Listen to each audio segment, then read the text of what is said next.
goody? Back with another one because you know Raider Nation needed another one. We in the building. This is Raiders_football be the channel. Welcome to the Yurp Show. I'm your host, Yurp Jers. This is rounds. Second day of the draft, day 2. Rounds 2 and 3. And let's see what we're doing.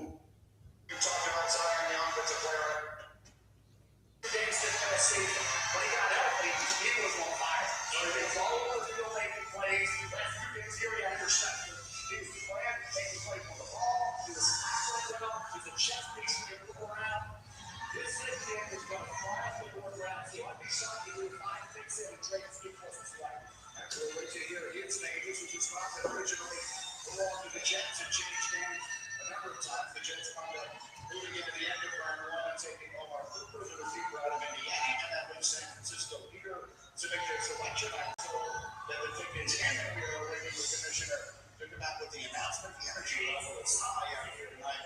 Still very warm here, tricky day. It's being in Pittsburgh, and here we go. We'll have legends making these announcements, and the first pick for the second round is ready to go.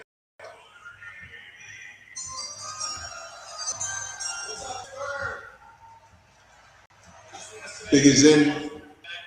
Rob, what to do?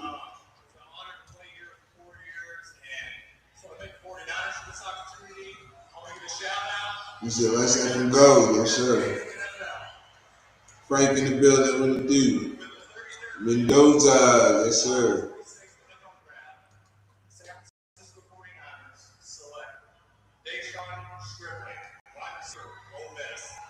Wow.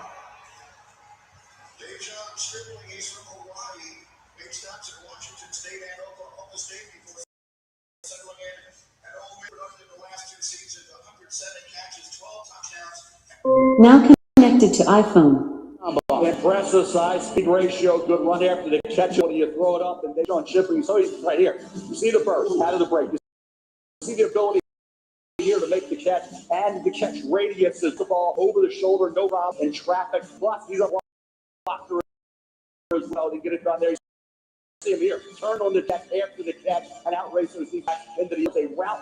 I think he will get to that in the NFL, get to that point. But at Ole Miss, with Trinidad Chambliss emerging a quarterback for Ole Miss this year, you saw it here against the Georgia Bulldogs. You see that team running away from some talented defensive back. Stripling put it together this past year, big way. Talking about in the college playoff quarterfinal against Georgia Tech, 7 catches for 123 yards against Miami, 5 catches, 77 yards. He's an excellent football player. The size-speed ratio that he has puts him in a category we talked about, maybe even a little ahead of Denzel Boston. I thought Boston was a better overall player from a route standpoint, but on talent alone, Stripling had a lot of people that really were in his corner. Yeah, this guy had the makings of a true number one.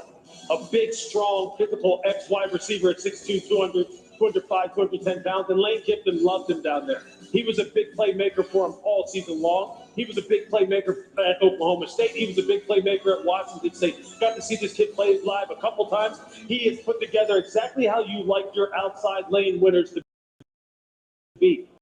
He wins all the 50-50 balls down the field. You saw the catch and stuff that he can do down there. I'm telling you, he will love playing with Brock Purdy in this precision play-action pass offense. He'll get a lot of one-on-one opportunities. They need some juice and some size and speed on the outside. When you think about the 49ers, with everything that went on with Brandon Ayuk, now you got Ricky Pearsall, you got Deshaun Stripling. They needed a wide receiver. We thought they were maybe going defensive line, but they helped Brock Purdy out. This is a really good pick for them. Now, General Manager John Lynch said in January, it's safe to say that Brandon Ayuk has played his final snap with the 49ers. That's about as definitive as it can get. We will have the notes of the commissioner and various legends announcing the picks tonight. So we'll keep sending it up to the stage again. The Arizona Cardinals are next up here, and they're set to announce the 34th pick in this draft.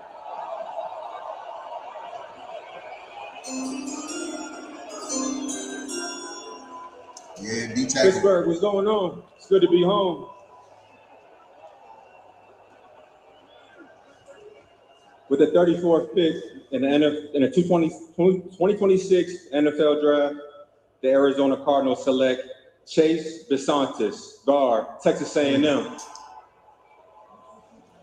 Chase Bisontis was the prep player of the year in New Jersey began his college career at right tackle, started 12 games as a freshman, moved to left guard as a sophomore, and Melly was a fixture there for 2 seasons, starting 23 games. He's got a lot of talent. You know, about 6'5", 315 pounds with 33 3/4-inch arms, 32 vertical, and 29 reps. So the upper body strength is there. This is an offensive line that allowed the Aggies to go for 3,000 plus yards passing, over 2,000 rushing yards. You look at Basanis as a pass blocker. The athleticism and the ability, physicality-wise, to get the job done. We saw that on a consistent basis. I think when he moves well laterally, protect the edges, he's playing at a high level. Talking about a good punch through. Now, he allows his opponent at times to get under his pads. Now, they got something he needs to work on. That's where there's some inconsistency. When he wants to get some really strong, talented defensive linemen, so we have a little bit of trouble. Let me say real quick. I saw this young man when he was a freshman at A&M, when he was a starter at right tackle. He is a fantastic athlete. He has got all the athletic ability in the world to be a top-flight offensive guard. Leverage, power, speed, second-level quickness, adjust. And you're right, it's just the pass protection. Just clean up the precision with which he punches with, but the athletic ability is all there. This is the guy who has first-round talent, but the position switch, maybe some inconsistency, but he's right there. And that athletic movement is really big when you talk about a guy that's able to climb to the second level. He's got that type of athletic ability. Yeah. I think he's got to refine his technique a little bit and pass ball, and then he can become a really good pass protector. The Cardinals had only 9 rushing touchdowns last year. Now they open their draft with Jeremiah Love to run it and Chase Basanis to block. See how they can need. Their quarterbacks also sacked 9 times here. We'll see who their quarterback is this coming year. But so they go there. We'll hear from the Buffalo Bills coming up now for the first time in this draft. They traded out of round 1 last night. When teams are thinking Super Bowl thoughts, it's always interesting to see what direction they choose to go. Now, what do we have identified as the areas of need for Buffalo? How about linebacker? Off ball, C.J. Allen's name would be in the next. Wide receiver, obviously, Josh Allen, more weapons. Edge rusher and cornerback. Think about that defensive back position. Trading Stoops to me as a guy's got to be coming up in these conversations because of his versatility. Yeah, wide receiver like Denzel Boston. Remember Josh Allen throwing it up to Denzel Boston and the linebacker. And every down linebacker, C.J. Allen out of Georgia.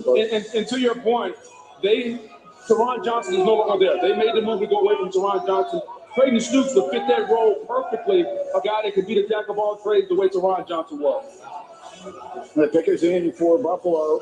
The Raiders will be up after that. Mark, what do you do, bro? The Bills are ready to announce their pick. I'm told that one of the legends of the commission will be out in just a moment. Bills are the second team to trade down 3 times in the first round on draft day. They did that yesterday, joining the 2009 Browns. So the Bills didn't make any picks, but they certainly were busy yesterday. And here they are to make their first selection. Subscribe to the channel if you ain't subscribed already.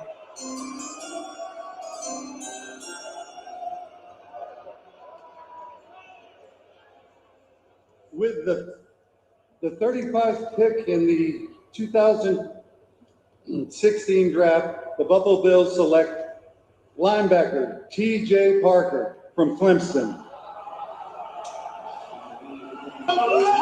T.J. Parker's out of Phoenix City, Alabama. Really flashed 2 years ago with 11 sacks for the Tigers. Also set a school record that year with 6 forced fumbles in all. He started 29 games at Clemson, had 21.5 sacks. Yeah, it didn't come together. They had 3 sacks in the final game against South Carolina on the offensive line. It was frankly awful, and they couldn't block anybody. So you get the 3 sacks there, 6'3.5", 263 pounds. He has much arm length of 33 1/4, 4'6", 40. He should be a guy who is wreaking havoc on a regular basis. He can win with power or speed when he's at his best. The impact plays were noticeably down in 2025. Talk about the speed off the edge. He didn't show it in the games I call it. Say he needs to go to the secondary rush moves faster, and when the original move is scored, get after it. So I think there's some things to work with there. In 2024, it looked like going into this year, he would be an elite guy. It did not come together for T.J. Parker. Senior Bowl week, he looked good.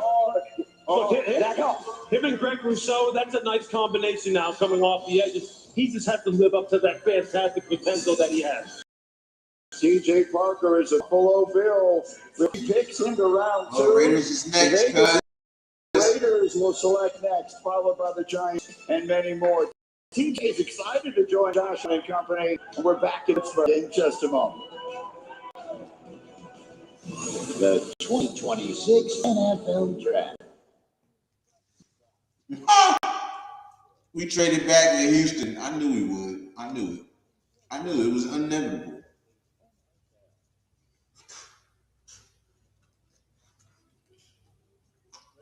So what do we get though?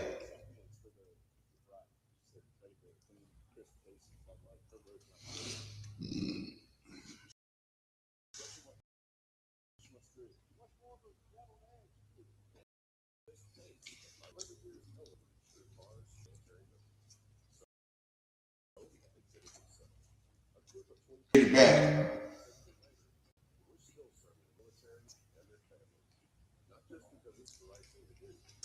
I don't even know how far back we picked. I mean, we traded.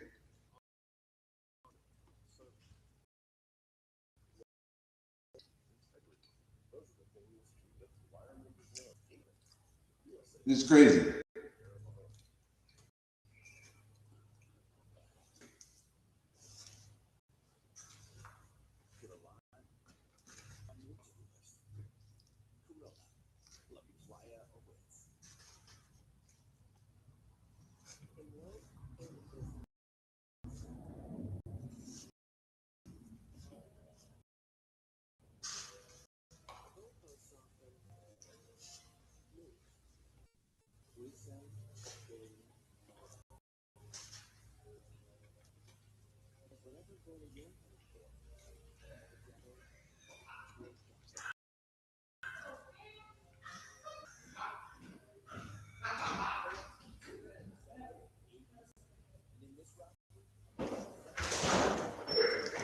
Hey, sorry, don't mean to interrupt. I want to show you something. Look at your nephew. What do it look like he doing?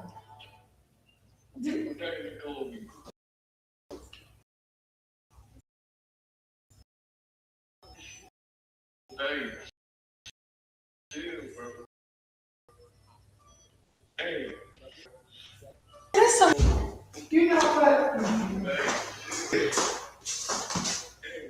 Hold on. Sorry, y'all. I just seen something.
K.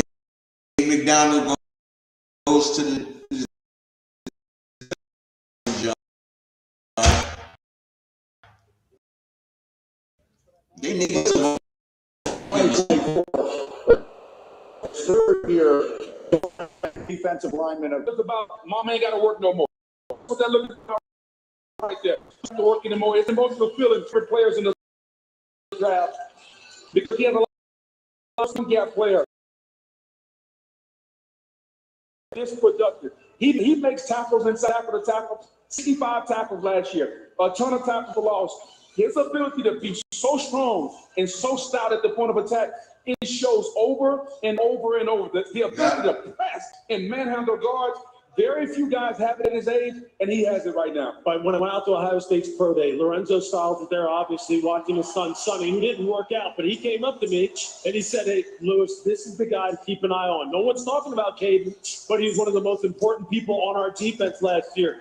And this is the perfect place for him to go to. Just think about it. Those tears are all of a sudden going to turn to anger. Because he's going to start thinking about, look at some of the guys he gets to play with. You get to play with Daniil Hunter, Will Anderson, play for D'Amico. They drafted Keelan Rutledge in the first round. Yeah. Nick Casario, where does he come from? He comes from New England. You talk about building your team front to back, down middle. This is the kind of guy that he wants. You're going into a football league. I'm telling you what, I'd be crying tears of joy right now going, I'm going with a bunch of hunters down here. And so right now, I mean, it's great for him to get out of that green room and know what colors he's going to wear next. But man, is he going to a good situation. Are you kidding me? They stepped up against some good opponents. Miami Hurricanes, number one. He was active in that game. 6'2", 26-pound, immovable defensive tackle. When you look at Caden McDonald, he's like a one-year starter. Tyreek Williams was there. Where did he go last year? First round. Caden McDonald this year put it all together. Like I say, 65 tackles in the Washington Huskies game, 2 sacks in that game. Against the Miami Hurricanes, time of season high with 8 tackles. One of those was behind the line of scrimmage. I like the fact that not only the size and strength to clog the running lanes, but also make impact plays in the backfield, get after the quarterback, plays with very good leverage, excellent pursuit skills. He will chase down the line, and he's a good overall tackler. He finds the football. For a first-year starter, very impressed with that. That's 65 tackle number. I think we need to safety more than corner, but I want D tackle. The thing that stands out, Greeny, the effort. Yeah. He plays with effort. We can get enough sacks this year. Very few of us that are that big play with that much effort, and he does. He'll fit right in and because of that. Yes, yes. Again, he waited all through last night and all day, and now he's with our Lord. I'm not putting my effort to later on. And we see the emotion overcoming you. It wasn't for you to stay here, to have your moment. You just had a long hug with the commissioner. How would you describe this? It's emotional, man. I know I'm supposed to be here, and I'm just so blessed. I'm just so thankful. I'm just so emotional. Like, where I came from, now I'm here is a blessing. It really is so fun to watch you experience this. You know that this Texans defense is a force to be reckoned with. How will you make a day one impact? Disruptive, make it easier for the DN, and we all go together. We're going to work. I'm ready. Thank you, Caden. Appreciate it. Good for him. Caden McDonald. Oh, man, that's good. It's a great reminder of what this is really all about. For all of us who are football fans, this is about who did my team get and who did the other team get and all that. But for these young men, this is a life-changing experience, Booger. It's one that you had some years ago. Really, you have so many people that pour into your life. And when those people are surrounding you in the green room and those tears come down, I wasn't able to be at the draft. I was sitting in my mother's bedroom when I got the call. That was back when it was 15 minutes in the first round. And we both started crying. Because, again, I knew at that moment all the effort she put into me had paid off. And like I told you, Mama ain't got to work no more, Greedy, because we rich, baby. Okay, and so back we go to the selections. The New York Giants had an active night last night. They had the 5th and 10th picks in the first round of the draft, and now they have made their selection here at number 37. I'm told that pick is in. They took Arvell Reese and Francis Cece Maui Noah last night, so they went on the defensive line and the offensive line. Good picks. In some people's estimation, those were the best defensive linemen and offensive linemen in this class, and they got them at 5 and 10. And here comes the commissioner with another special guest to announce the Giants selection.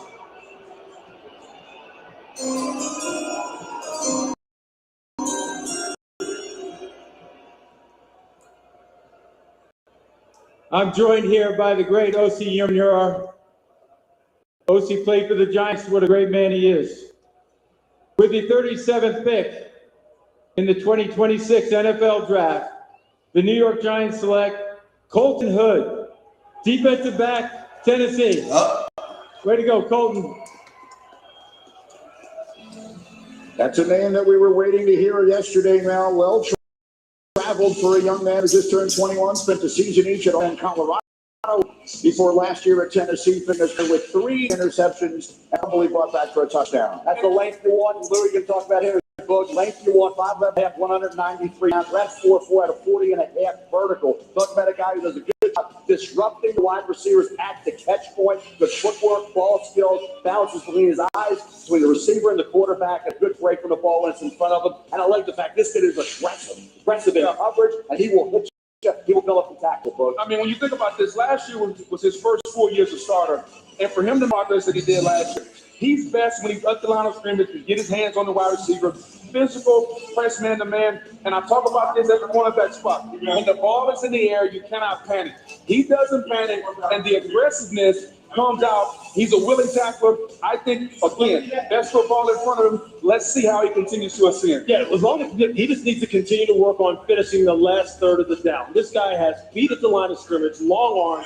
He can blaze as far as running. I mean, he's got top end speed. Just stay calm in the last part of the down, and he is what you have. What you have in him is a quintessential man-to-man coverage corner. It's a really nice pickup. It really is on the outside. Gives them a lot of versatility as far as coverage schemes. Also an excellent value as far as our draft predictor is concerned. We have a draft predictor that synthesizes all this data and projector to go. And according to our predictor, there was only a 16% chance that Colton Hood would still be available at pick number 37. So he was here last night in the green room. This was an expectation he might go in round 1. The New York Giants get themselves another good player there. And so the wheeling and dealing has continued. The Las Vegas Raiders, who of course selected Fernando Mendoza, number 1 overall yesterday, set to make their second pick. Lee Hunter, number baby. 38. Lee Hunter, baby. And here comes Lee Hunter. one of their legends to announce the pick.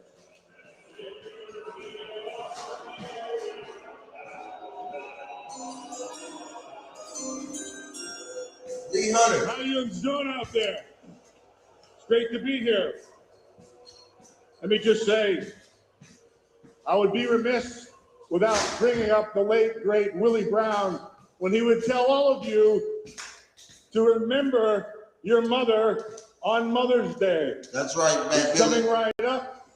All you guys, take her to dinner, grab her some flowers, tell her you love her, and remind her that with the 38th pick in the 2026 NFL Draft, the Las Vegas Raiders select Trayden Stoops, defensive back, Arizona. There's your guy, Lewis. You were waiting for this. 6-year senior began his career, finished as a captain and unquestioned. He's a fantastic football cool player. with He that. can play any position, honestly, in the secondary. Oh, give me that. Put him at corner, but any of the 3 positions inside the star and the 2 safeties, he can play it. And why can he play it? He's got great football instincts, football IQ. That's football instinct. That's reading some pre-snap hips and jump on the football. Tremendous splitzer, comes with a lot of speed and power. He can finish in that way. When you put him out here on the outside, whether he's playing man or zone, he understands route development, he understands route concepts, and he has great finishing skills, as I mentioned earlier. He had 11 interceptions in high school, 7 in college. He takes the ball away naturally. This is a Raider type of pick. All the old school Raider defensive backs would love the way this guy plays. He's going to look great in the silver and black. All right, round 2 continues here from Pittsburgh. Good to see Matt Millen, by the way, out there announcing those picks. So the Raiders have selected Fernando Mendoza, an offensive star, and someone to throw in the middle of their defense in Trayden Stoops. It's been an emotional night. Caden McDonald speaking for us all. What a great moment for him as he goes to Houston. And That's a good pick right there. Yeah, we'll continue in just That's a really good pick right there. Nice. You're watching the 2026 NFL Draft, presented by. That's a good. Lowe's Selling Projects now. We ain't do it bad. This one has Popeyes. Mendoza number 1, Trayden Stoops at number 2. Let's see what we do number 3. I want to know, does anybody know what we got for trading back, you know?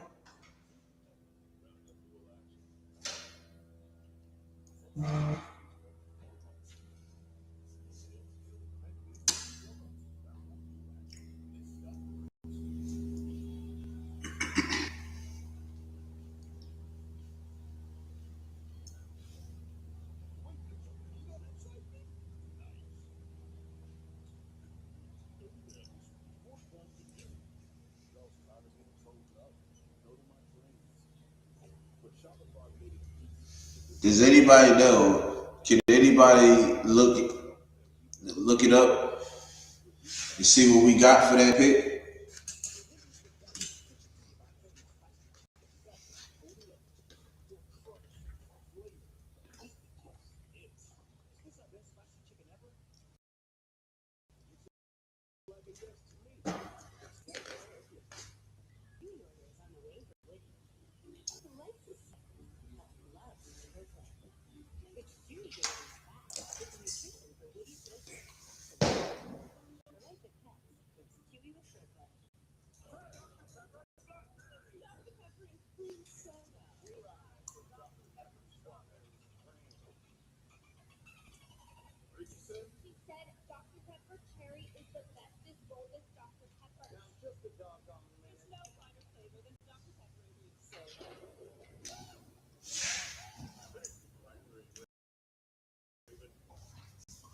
But we looking all right.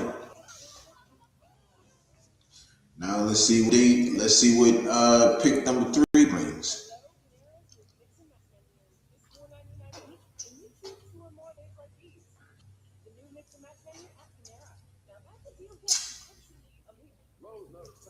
I'm wondering, do we go D tackle? Do we go wide receiver?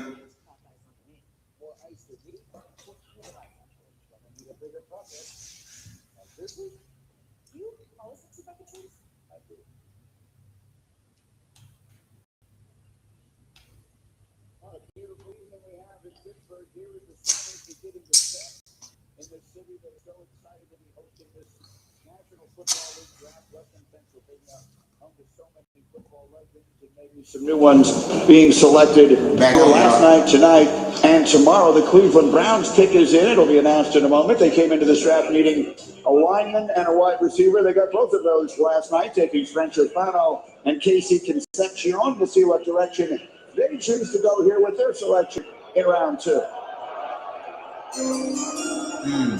Okay, appreciate it, Del. Yo, hello. What's up, Pittsburgh?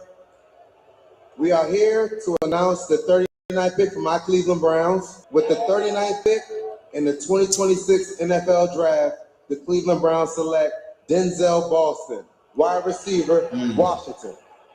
Here we go, Browns. So there you are now. That's another player whose name you were waiting to hear called. You remember his dad, David Boston, first-round pick out of Ohio State in 1999. Denzel, 125 catches and 20 touchdowns the last 2 years. Complimentary player to Casey Concepcion, who's slot and is a punt returner. Denzel Boston is a guy against Illinois. He threw a 12-yard touchdown pass. He had a punt return for a touchdown this year. Excellent.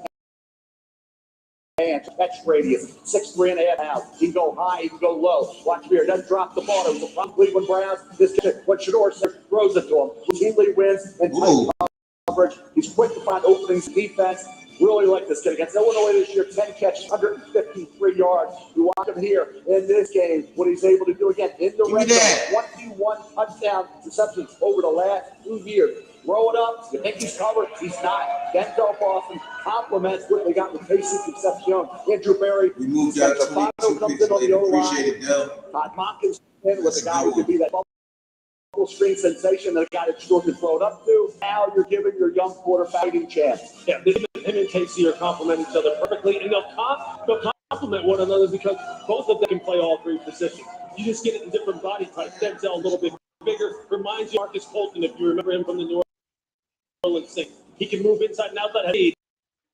But man, the quarterbacks have to be happy with the work they're doing. Big receivers for a Browns team whose receiver had the fewest receptions and yards and touchdowns in the league last year.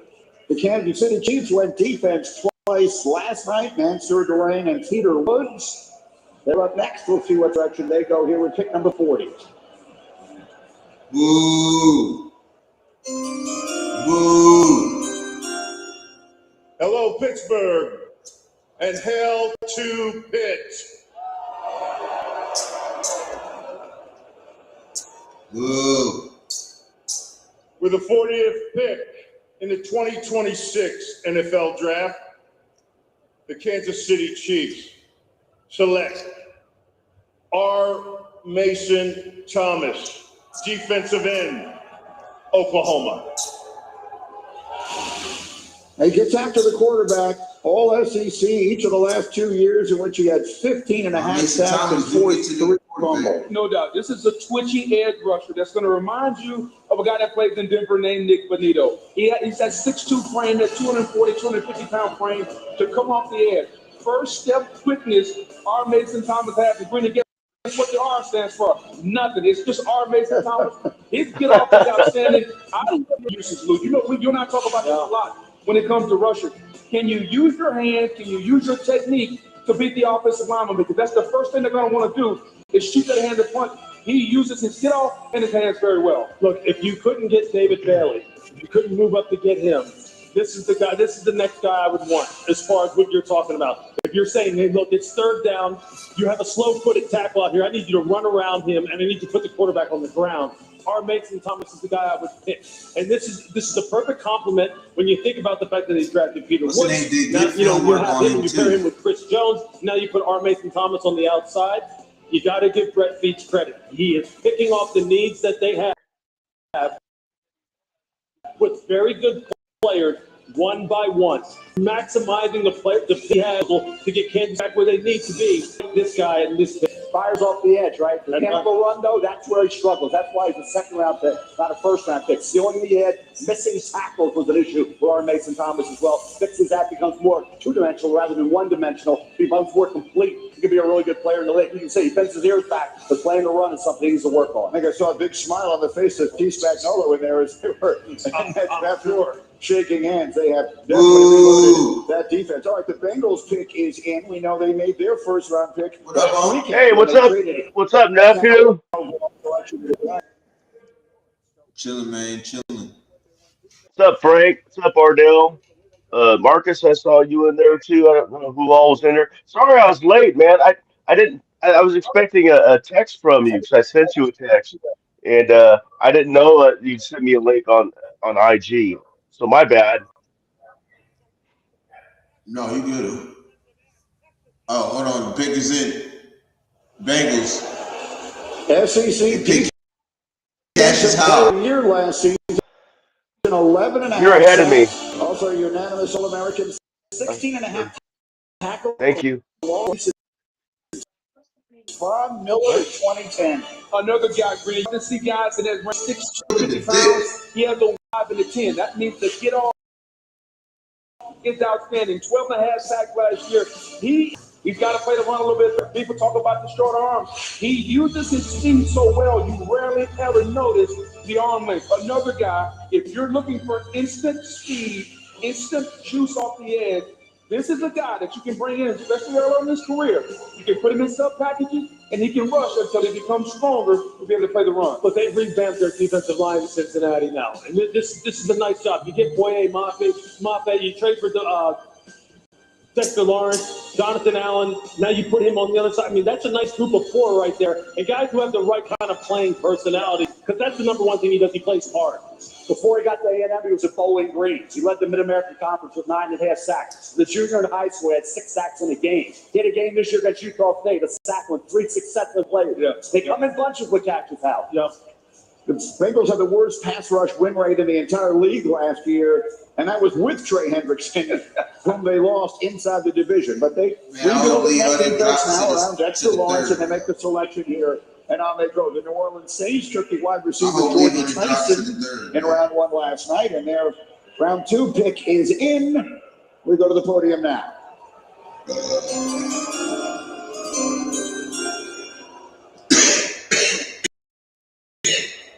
With the 42nd pick in the 2026 NFL draft, another great the New Orleans Saints select Christian Miller, D tackle, Georgia. Damn. He's 6'4", 321 pounds.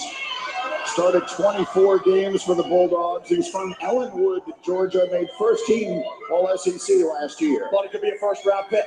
He was one of those defensive tackles that did make plays. Some underachieved. Christian Miller got it done. Freed up those. Good job this year overall. getting the job done with his active, strong hands. They said 321-pounder, 33 arms, huge hands. Kid who get really quick to disengage. I like the effort he plays with. He's versatile, gets after it. He's got an assortment of moves at disposal. Looking to get into the backfield of the opponent. Good initial burst. He closes. One thing he's got to do a better job of, becoming a more dependable tackler. He sees it, but he missed some tackle. But this kid plays hard. I thought he could have been a late first-round pick very easily. And this is a kid who's going to help that defense. And he will come in and play. At Georgia, C.J. Allen made a lot of plays because he was able to free the roam, and he didn't have the offensive line to get to him because of Kristen Miller. You know, there's some versatility inside. He can play this hero. He can be in a 3-4 or 4-3. I think he provides that position versatility.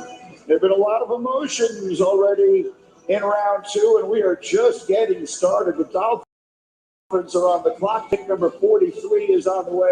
They'll be followed by their division rival Jets. Round two continues from Pittsburgh on ESPN.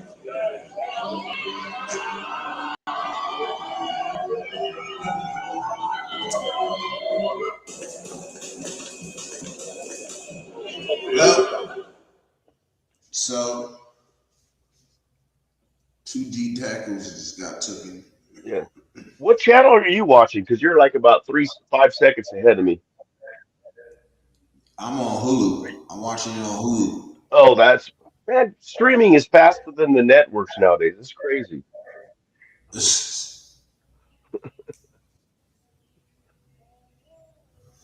What'd you think about what did you think about trading back? I told you they were gonna. Did I? Did I not? I said we were trading back at 36. I mean, we still got good value in the pick, so I'm not mad at the trade. I'm not mad at the Well, trade. we picked up another third, so but we had to get rid of the 117. Okay, that's what I was trying to figure out. And Ardell said we moved up 22 picks later on in the draft, in the later rounds. So, well, no, we got this the second round 38. Their Houston's 38 pick, and then we got their third pick at 91. Yeah, so now we got up there, and we gave him we gave him pick 117. Right. No, I wasn't here, so I didn't know you already talked about that. My bad. No, you good up. So yeah, now we got 2/3 and 2/4 now because this one's gone. I gotta scratch this one out.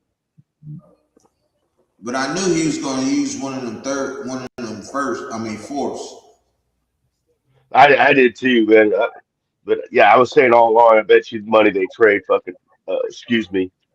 they trade that 36 pick overall. And I was upset when Basante's got 2 picks before us. Oh, Basante's? Oh, yeah. Yeah, he got picked. I think Cardinals took him. Yeah.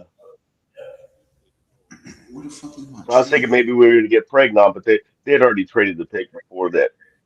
They even got Basante's. But I don't know.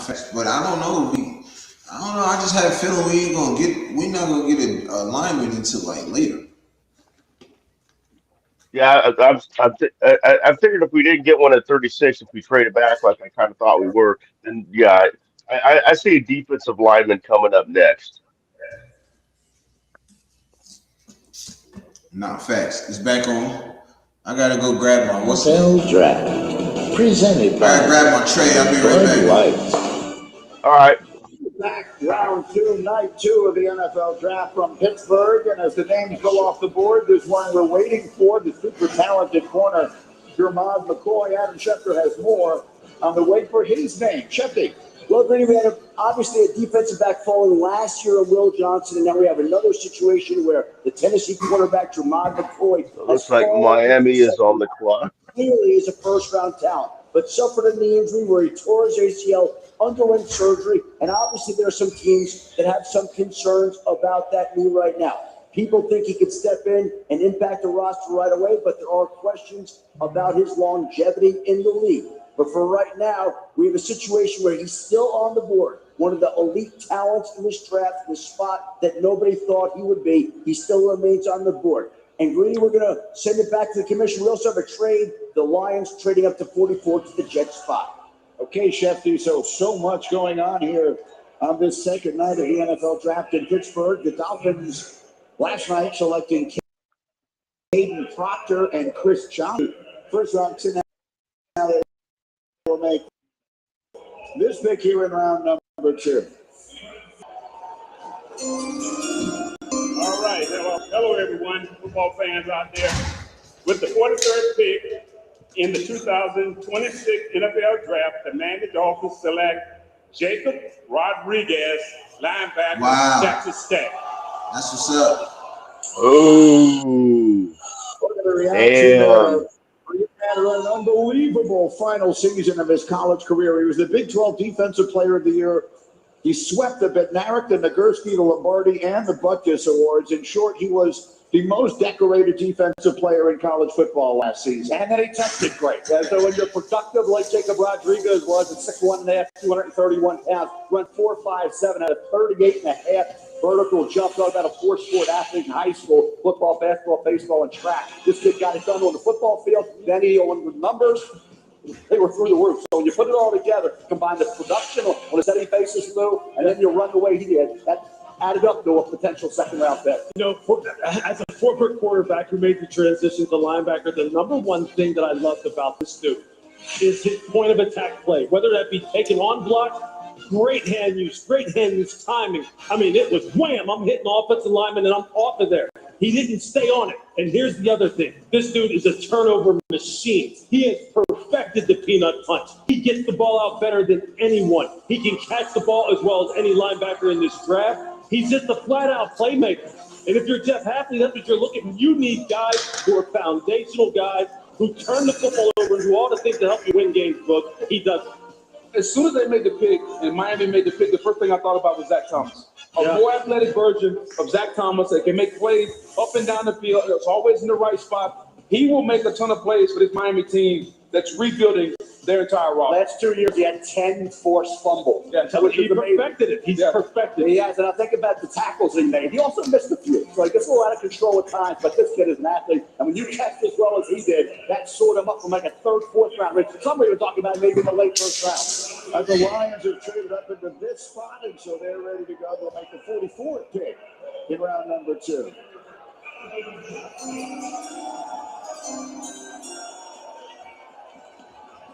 And these picks is coming in fast. Pittsburgh. Yeah, they are. With the 44th pick in the You would thought it was the third 2026 round. NFL I mean, you Draft, would thought it was the Detroit Lions fourth select round. Derek Moore, defensive end, Michigan. First team All Big Ten last year was Derek Moore, 10 sacks, playing opposite his old high school teammate, Jayshon Barham, that came to Ann Arbor together from Baltimore. Derek Moore is a guy who gets after it off the edge at 6'4", 255 pounds. He's got long arm. Got the Nebraska game. He was dominant. Had 1.5 sacks there. Wisconsin game, they couldn't block him. 2 sacks, forced a fumble against Washington. I tell you, consistently, and go about Barham, they moved him around, off ball and edge. But for Derek Moore, speed to power element, uproot offensive tackles as a bull rusher. You do it that way. Tell you what, production this year. Talk about the tackles, 30, but sacks, 10, 3 pass breakups, 2 forced fumbles across the board. He was getting the job done on a consistent basis. 33.5 arms on that 6'4", 255-pound frame. You may have heard the booing behind me. That's because they just put the Baltimore Ravens logo up. That's the arch rival, obviously, here in Pittsburgh. They'll make the next selection in this round 2 of the NFL Draft. We're back in Pittsburgh in just a moment. Man, I'm having a hard time looking up stats for Braden Stoops, man. Train Stoops? Yeah. I finally found some. Every time I look up on a different site, his height is different and his weight is different. So, and it's just 6 PBUs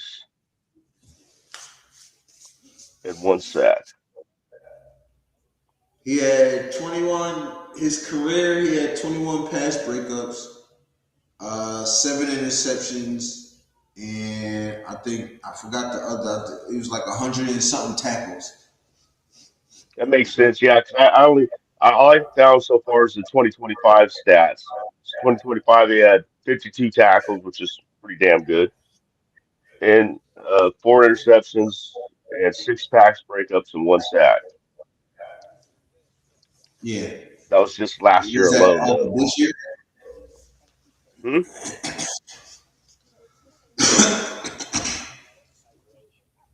But yeah, it lists him.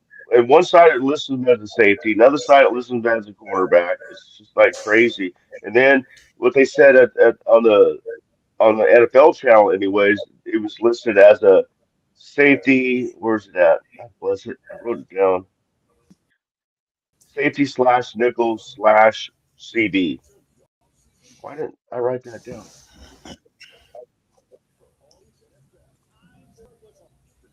So I don't know what the hell he plays. You said what?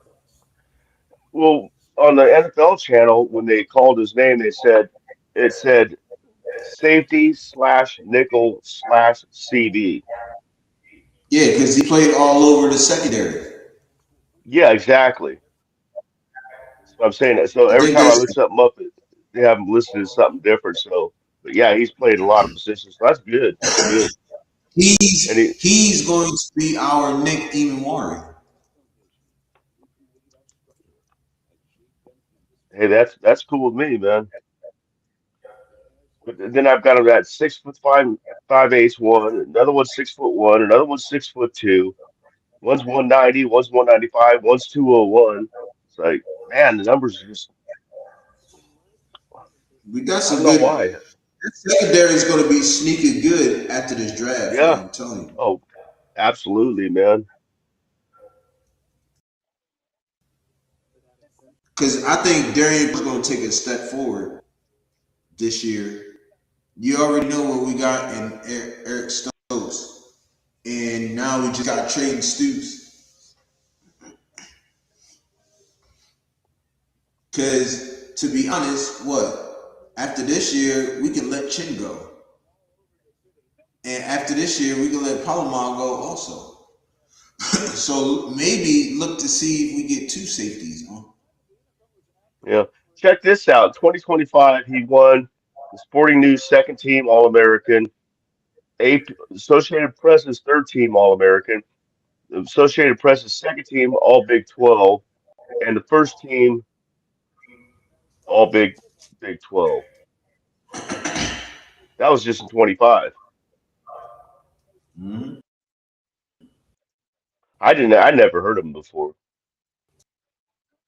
This one has a different height and weight. This one says 6'2". It's like, God bless. Right. So he's a redshirt senior, so that Bottom makes line him is what that about? every How old is he? Find out.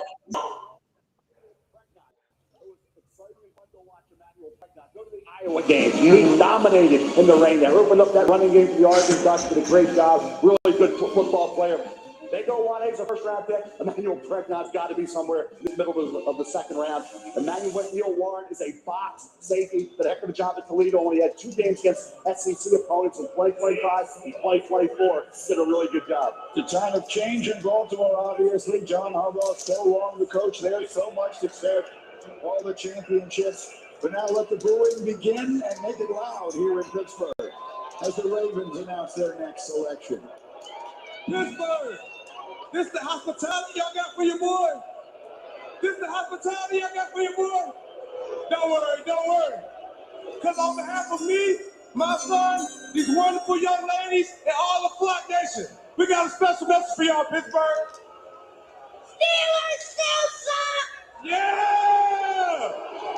And we both that. You got a problem with that? Come see me. Damn.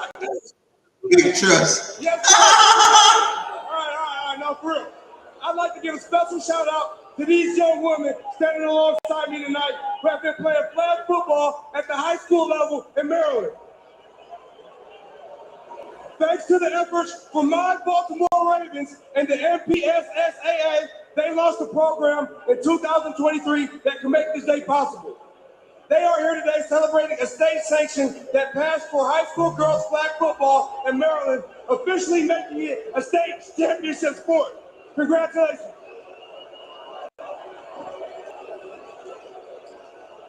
And with the 45th pick in the 2026 NFL Draft, the Baltimore Ravens select Zion Young, linebacker, Missouri.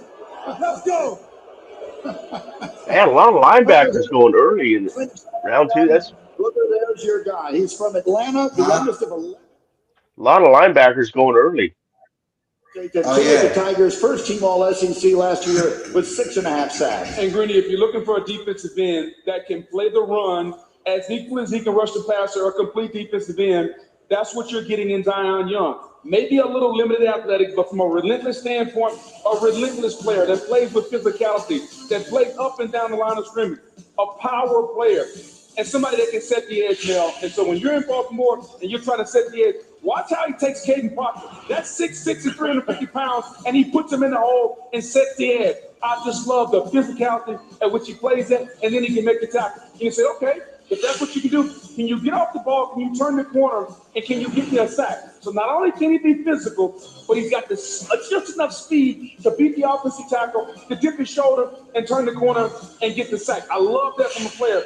And a complete defensive end can do it all. Can he be technically sound, use his hands, and rush the passer? One of the more complete defensive ends in the draft, Mel. I love how he plays. That sack and that forced fumble in that Alabama game you're referencing with the highlight package there. The next game against Auburn, he had 5 tackles, 2.5 stops behind the line of scrimmage. He was a consistent player all year. 6.5 sacks of the 16.5 tackles for loss. I said multiple tackles for loss in 5 games. He's 6'6", 263 pounds. But he plays hard. He plays like a Raven, I'll say that.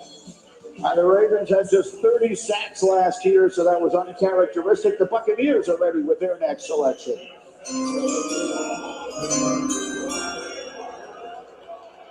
All right, y'all, I'm going to take off my host hat and put on my Bucks hat. How about that? All right, the Bucks with the 46th pick of the 2026 NFL Draft. And I am very, very happy to say this because I might make some Philadelphia fans a little bit upset. The Tampa Bay Buccaneers select Josiah Trotter, linebacker, Missouri. Yeah. And Josiah Trotter only played 2 seasons in college, but he made them count. He was the Big 12's Defensive Freshman of the Year in 2024, playing for West Virginia. Missouri. Where he was first team All SEC last season. Yeah, look, this guy, his instincts personified, just like his father was, Jeremiah Trotter, the famous linebacker from the Philadelphia Eagles. He is off the spot, and he is downhill, and he is inserting against the run faster than really any linebacker in this draft. And there's some good off-ball linebackers, but when it comes to instincts, Trotter got the market cornered. He is a high-impact player. They had some issues with him down at Missouri as far as maybe the lack of foot speed on third down from a coverage perspective, but he's a very good blitzer. He's coming off of a knee injury, but this guy is an instinctive ball player. He's a terrific player. In the meantime, while Lewis was talking, you may have heard a very loud cheer behind him. That's because it put up on the screens here that the Steelers, the hometown team, have traded up into the next spot. So the Steelers, in a deal with the Colts, have moved up here to number 47, the hometown team. The terrible towels are out in full force now, all across as far as the eye can see here. Steelers moving in. Mel, what do we think the Steelers might be moving up to do here in round number 2? Well, obviously, quarterback's an issue with the Pittsburgh Steelers. So you got to think about that moving forward. Is it too early? We'll see.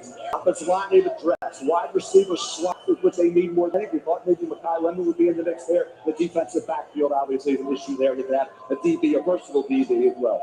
We talked about would be one of the quarterbacks to go off the board. Here they're playing Renegade now, so the fans are going to get fired up.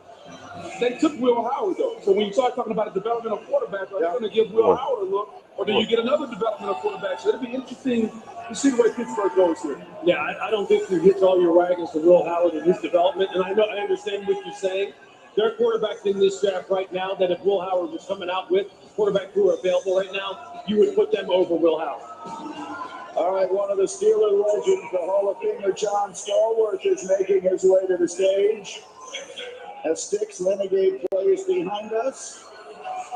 Terrible towels all around us. And the great John Stallworth will announce the selection.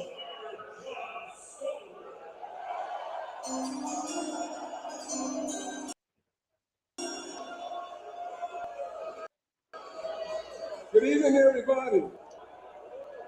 With the 47th pick in the 2026 NFL Draft, the Pittsburgh Steelers select Jeremy Bernard.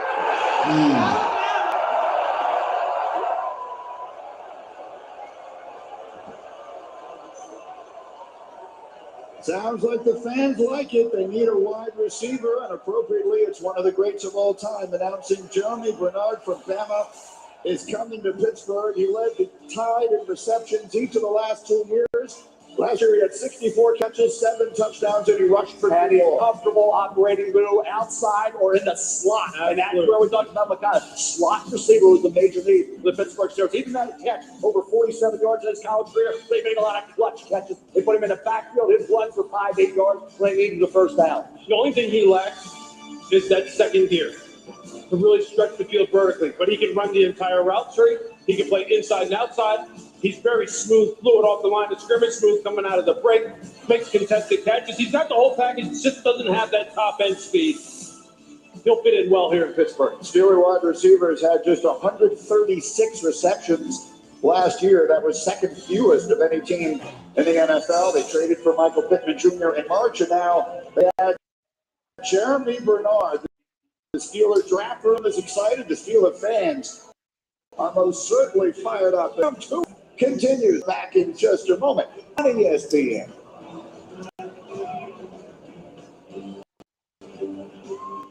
Damn sick of all these freaking commercials. I'm looking up some more stuff about Stoops. He's 24. He'll be 25. He's born on 9/11. For Christ's sake, 9/11. So he'll be 25 He's in born on September 11th. Yeah, he was born. That's what this is saying. I don't know.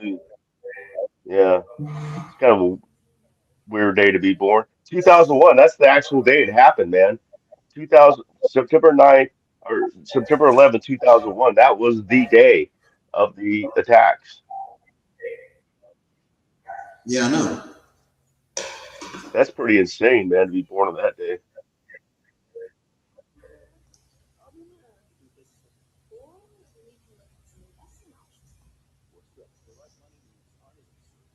So yeah, well, this had a draft status was 3 to 5, third to fifth round.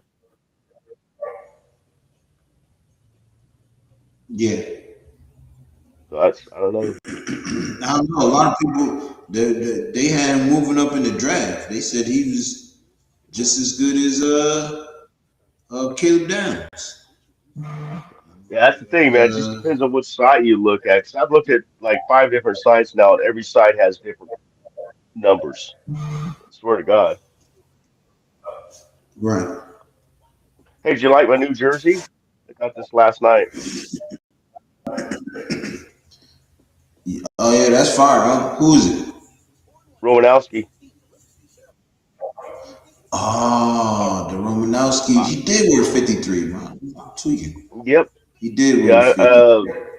50. I bought it last night, and he signed it. It's all signed on the back. That's fire. Check it out. It's a stitched on jersey. I got the jersey stitched on because he had them there, and then with the signature for $100. For a stitched on jersey, you can't get stitched on jersey for under $100. Wait, how much you pay for that? $100 plus he signed it. Oh, okay. To me, he signed it to me. You know, it got personal autograph on it. I sent you a picture with him, with him. Yeah. I seen it. I was driving when you sent it to me, so I didn't get a chance to hit you back. Yeah. Talked to his wife too. Talked to his wife. She was super nice. She's very pretty.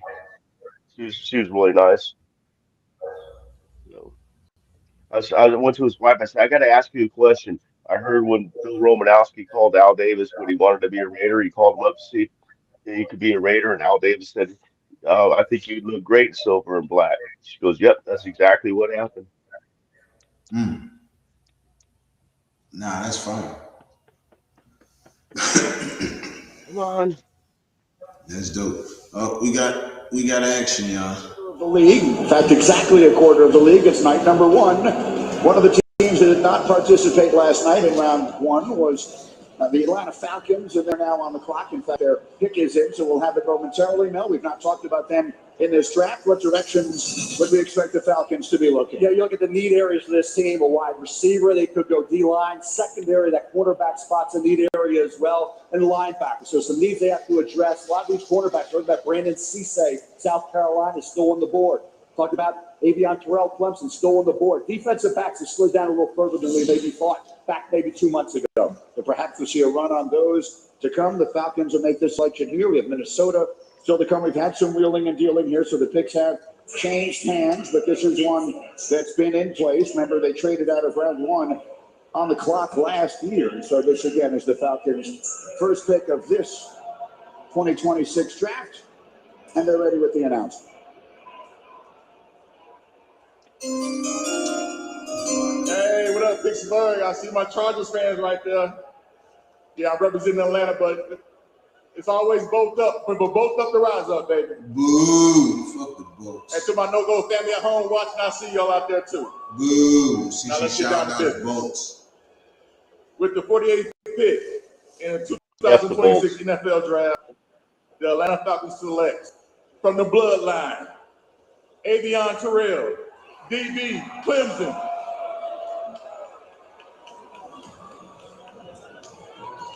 Oh, now this is a beautiful moment. When he says the bloodline, he means that literally. That's Avion's brother, 6 years older, is AJ. And Avion followed in his brother's football footsteps every step they get ready of the to play way. Followed together. him to Westlake High School in Atlanta, followed him to Clemson, and now they will be teammates with the Atlanta Falcons. Crazy. And now they are That's cool, man. That's cool. as the journey leads them to this, the same place in Atlanta this coming season. That's a great moment. How good Yo, that's can you fire, not feel yo. some kind of emotion looking at? You can see the older brother. That doesn't was so happen very often where two brothers play on the same side of the kind of shepherded right both on on into the the same league. side They of are the going to field be a duo. on the same I believe team. on the outside, Billy Bowman played the nickel Right. position down there in Atlanta. Avion has played both nickel and outside at Clemson. He'll probably move outside. Bookend brothers, how cool is that?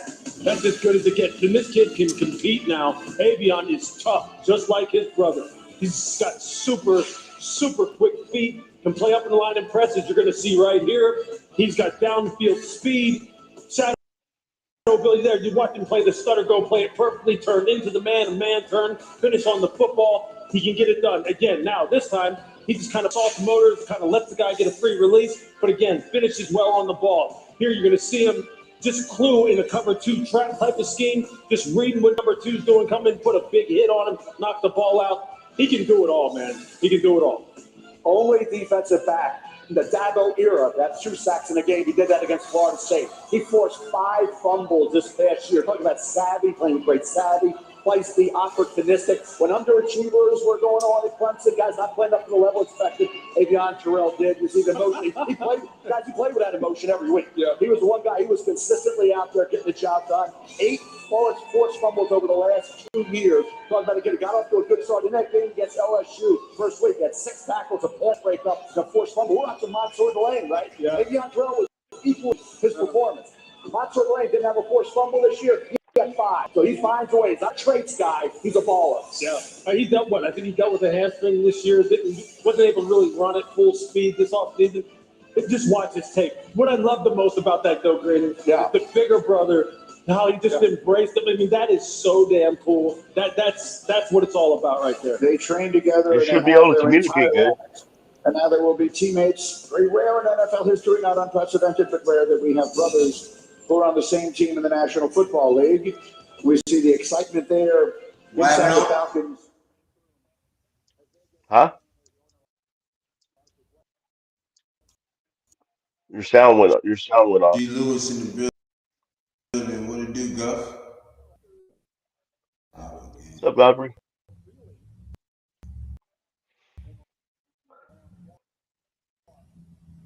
Well, they should be able to communicate well, don't you think? Two brothers, both playing DB.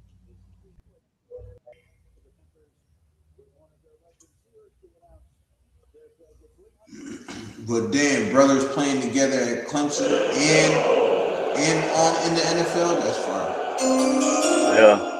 Cleveland, Pittsburgh, with the 49th pick in the 2026 NFL Draft, the reigning NFC South Carolina Panthers. I see the Giants go. I see. Nose tackle, Texas Tech. Oh man, they got Lee Hunter. Well, Lee Hunter was a big defensive end last year with 40 tackles. Grew up in Mobile, Alabama. Started his career at Auburn, then to UCF before one final season at Texas Tech, where Mel he was first team All Big 12. Yeah, 318 pass, 33 and a quarter arms, and 5'18". Yeah, not athletically in terms of that testing to put him in that category to be a first-round pick, but he played like it. They had Romero on the outside, they had David Bailey on the other side, they had Jacob Rodriguez. Yeah, I would like to see them get the Raiders get him at 38. The short area witness make plays in the backfield. He chased him. He's a beast. He's a beast. At least 9.5 tackles for each of the Yeah, he's nasty, man. That dude's nasty, flat out nasty. An integral part of what they were able to achieve in terms of being one of the better defenses in college football. Very rarely do you find defensive tackles that can make tackles, they can make plays in the backfield. And if he doesn't do the vertical jump, which was not what he wanted it to be, I think he'd have got drafted a lot higher than tonight. It's been a night filled with so much emotion, particularly Terrell household as the two together and play together in Atlanta this coming season, and we'll continue with our coverage of round 2 of the NFL Draft in just a moment.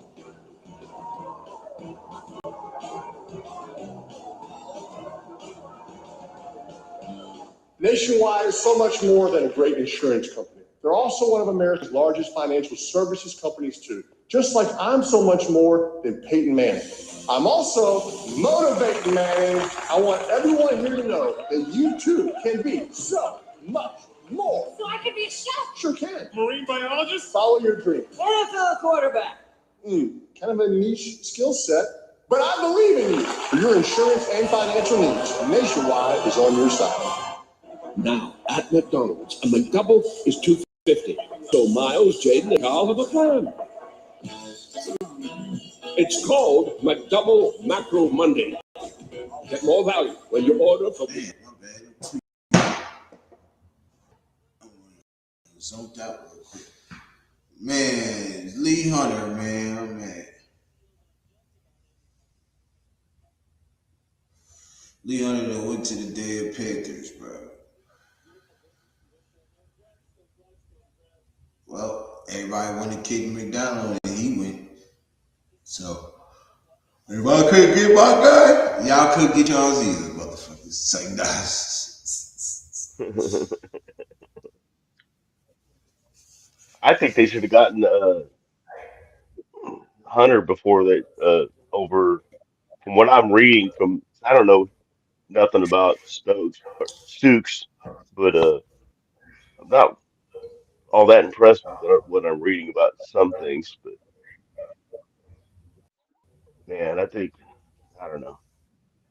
We'll see. They know more than I do. I'm gonna tell you this right now. That motherfucker can play both safety positions, nickel and outside quarter. I know that's part of what I wrote down. That's impressive. I said that's impressive, and his height. I mean, whether it be 6'5" or 6'2", that's a nice height for a safety or a corner. So I like that. He's fast, 4.33 40. That's pretty fast. Right. You gotta think, look at all our. I'm gonna tell you this right now. I can see Palomal and Chin gone after this year because I think they want that safety. I think they want. In my opinion, I think they want that secondary to be fast. Mm-hmm. Because you got to think. I could actually see Polamalu being gone this year, possibly. Eric Stokes runs 4.2, right? Eric Stokes runs a 4.2. runs a 4.2 something or a 4.3 or something like that. Darian Porter runs a 4.3. 4.3. Okay. DeCamry Richardson, he runs a 4.3. That's another fast Right. corner right there. Right. We And got some now you speed in got that Trey back. No, I don't think he Stoops. sucks. I'm just saying I would have rather had. I just need to know Who? more about him. Stoops. I don't think he sucks. I'm just saying Man, I when would I have was liked to had hearing Hunter. yesterday, from what I was hearing when people talked about him in the draft yesterday, Uh-huh. they surprised he didn't go. That he didn't go in the first round. Oh, really? Okay, I did And not know that. somebody said, somebody I think it was what's the name a couple days ago, Lewis Riddick. He said he could be close. His game is close to Caleb Downs. Well, like I said, Oh, they know Jets more than got I do. D'Angelo Pods. Pick, Mel, because I've had many people say Jets Oh, got they got. D'Angelo Pods, y'all. of Aaron I know you Glenn. were And wanting him too. was the head coach of the New York Jets, and now Lewis, the head coach of D'Angelo Pond. Yeah, you think Aaron Glenn wasn't the loudest man in the draft room? We talked about how in the second round, right? There's always some kind of glitch in the matrix that pushes these guys into the second round. The only thing that puts D'Angelo Ponds in the second round is the fact that he's only 5'0", 8'5". If this man was 6 Exactly. foot, he would have been a first rounder, and he would have been vying for being the best cornerback Oh, in no this doubt draft. about it. The only thing you see him get into trouble with is this: sides on the edge against the run. He will get swallowed up sometimes by bigger wide receivers who stalk blocks, and then finishing the last third of the down against bigger wide receivers, where maybe like a guy like Jeremiah Smith, who gave him some issues at the catch point when he played against Ohio State. That's where some of his shortcomings come up. But other than that, speed, quickness, press man, off man, zone, man trail. I mean, he can do it all. And Kurt Signetti loves it. The kid can fly. He can do it all. He came from JMU with Coach Signetti. I ain't even gonna lie. James Madison Dukes, who really keyed Not what even Indiana gonna was able to cap. do. Yeah. D'Angelo Ponds, you have been studying With with the Jets, at not Indiana. playing. He did that. When No, Jets. They're just showing on my TV. 'Cause I'm watching NFL channel. I don't know what you're streaming, but I know it's Hulu. But yeah, they're just showing that. Yeah, they're having an insane draft.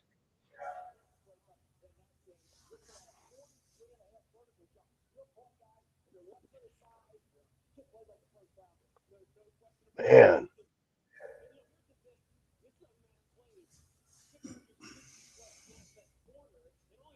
Snaps in the slot. So they never had any reservations about putting him outside on the Autobahn in the fast lane. They may move him inside here in New York. Yeah. Plus, they picked up Minka Fitzpatrick too. Don't One of the forget most that dangerous statistics from in free the NFL. agency. Of course, the New York Jets had 0 interceptions, so obviously this was an area of significant need. Ponds had 2 picks last year, by the way, including a pick 6 in that playoff game against Oregon. All right, the Vikings are up and their pick is in. Caleb Banks was their selection in round 1 last night. And this is a pick that has changed hands a few times, but at pick number 1, or 51, I should say, the Vikings making their selection. Go Vikes. With the 51st pick in the 2026 NFL Draft, the Minnesota Vikings select Jake Golden, linebacker, Cincinnati. Welcome, brother. I ain't gonna lie, yo. Stories. Jake He Golden, looked like a guy that coming the out of high Vikings would school, get, yo. started his career at Central Arkansas as a defensive Yeah, I end. can't believe the linebackers that are flying off the board With Jack this Campbell early in out the of the Detroit draft, man. Lions, It's just he had amazing the me. length, he had the size, he had the height. Inside linebackers, off-ball linebackers can be really disruptive when they're like Yeah, but some of them, 6'4" and a some half. of them are edge linebackers. Yeah, that's true. That's true.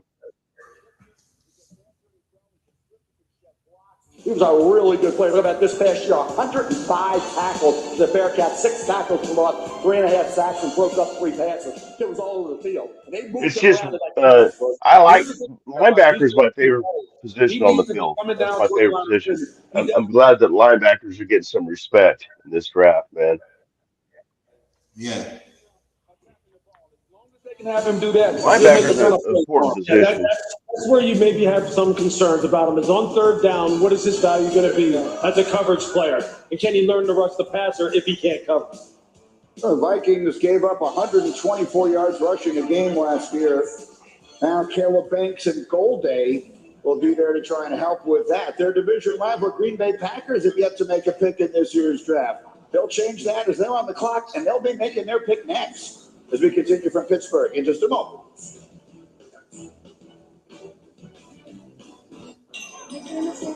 What did you bring back from your last trip? A dumpling you'll never forget. What nature truly feels like. A bit of local art. Yeah, the picks from last night went pretty fast too. I mean, they didn't take their 8 minutes either. Not many teams took even close to 8 minutes. Right. And that little what's the name you said yesterday, I was right. It was less than 50, less than whatever you were saying it was for us to start the clock, to get on the clock. No, I looked it up yesterday. Yeah, it was 8 minutes. I thought it was 15, and Jack said it was 8. Jack Kenna said it was 8, and I'm like, "Are you sure?" So I looked it up. Like that's when I was on the phone with him, and like sure enough, it's 8 last night, 7 for the second round. I think it's 5 for the third round, if I'm not mistaken.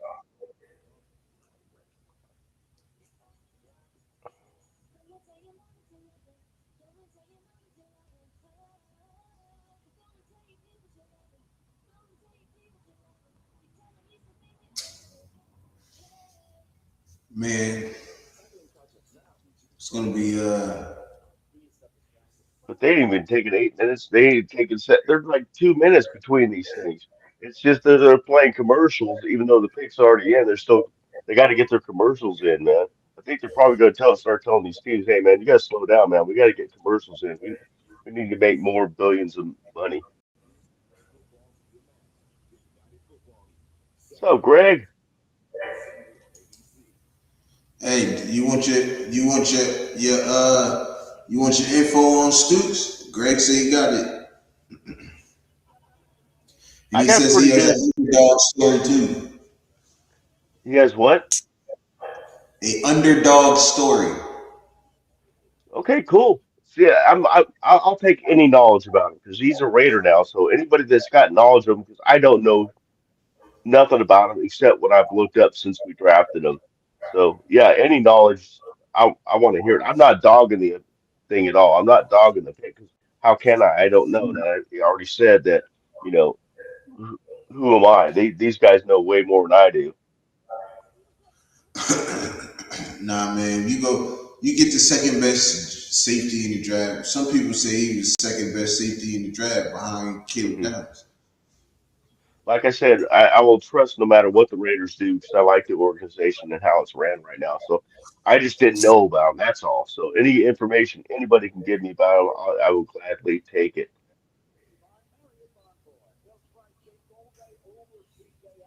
Nah, see,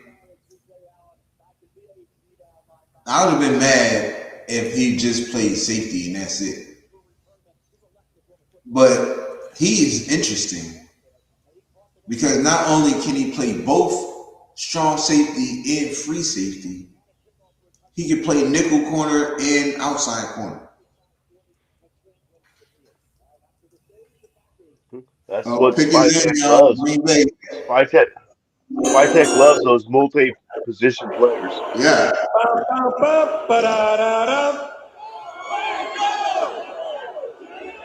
It is my esteemed pleasure to make this second round pick on behalf of Ed Policy, Brian Gutekunst, Matt LaFleur, and the millions of Packer fans across the world.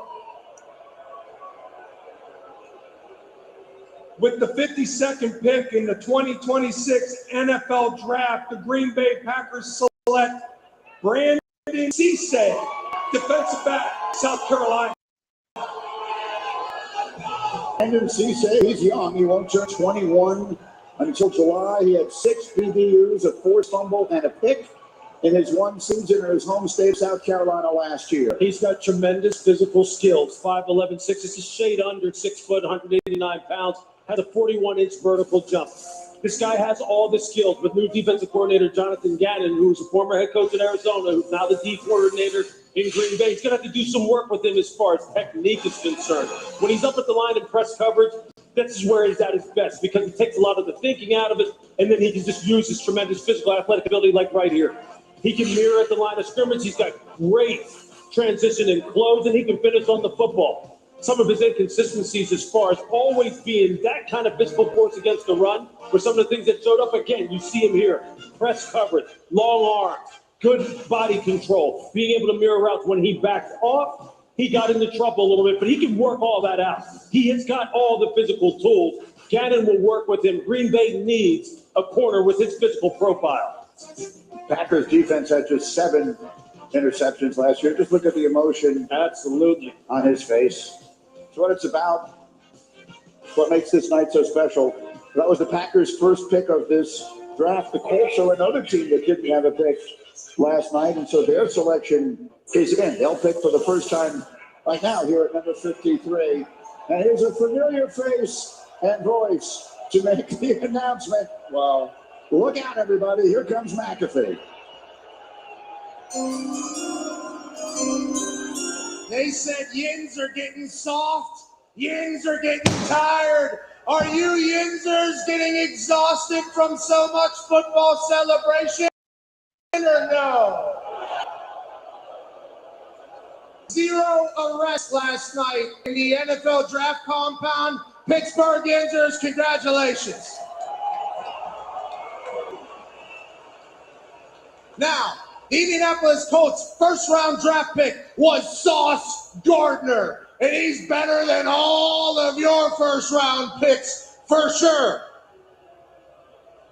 The Indianapolis Colts have not won the AFC South in 12 years. That changes this year. Jim Irsay from the football heavens cured Daniel Jones's torn Achilles. Michael Pittman got sent to the Steelers, and in return, we got football gods with the 53rd What the hell, man? Shut up. 2026 NFL Draft.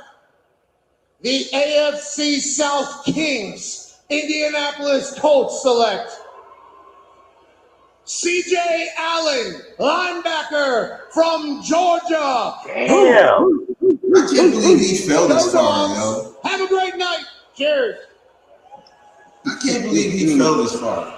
C.J. Allen. C.J. Allen, a consensus All-American, still young, just turned 21 last month, but he started 30 games over 3 years and led the Bulldogs in tackles last year. 28 on my big board, one of the top off-ball linebackers in the draft. Built that playing every down. He can do it. 6'1", 230, ranked 4.47 at his pro day. Another bad guy led the Bulldogs in tackles, but 88. Also had 8 tackles for loss. He's been there since day one. He's a veteran. The collegiate boards. He's going to come in. He's going to play the run aggressively. He's going to be a guy who can jump on the ball and go sideline to sideline, quick as shit, avoid. And he'll really stuff that you a little stiff. The bottom line is he's developed into a really good blitzer. Had 1 sack his first 2 seasons. He had 3.5 sacks this past year. Sound tackler. Leaves a lasting impression when he hits you. You know C.J. Allen's on the field. And a character, 1 to 10, 15 for C.J. Allen. Here's the thing I would say about C.J. Allen. Very few rookies come in and can be green dot and call the defense. He's been a guy in Kirby Smart's defense from day one.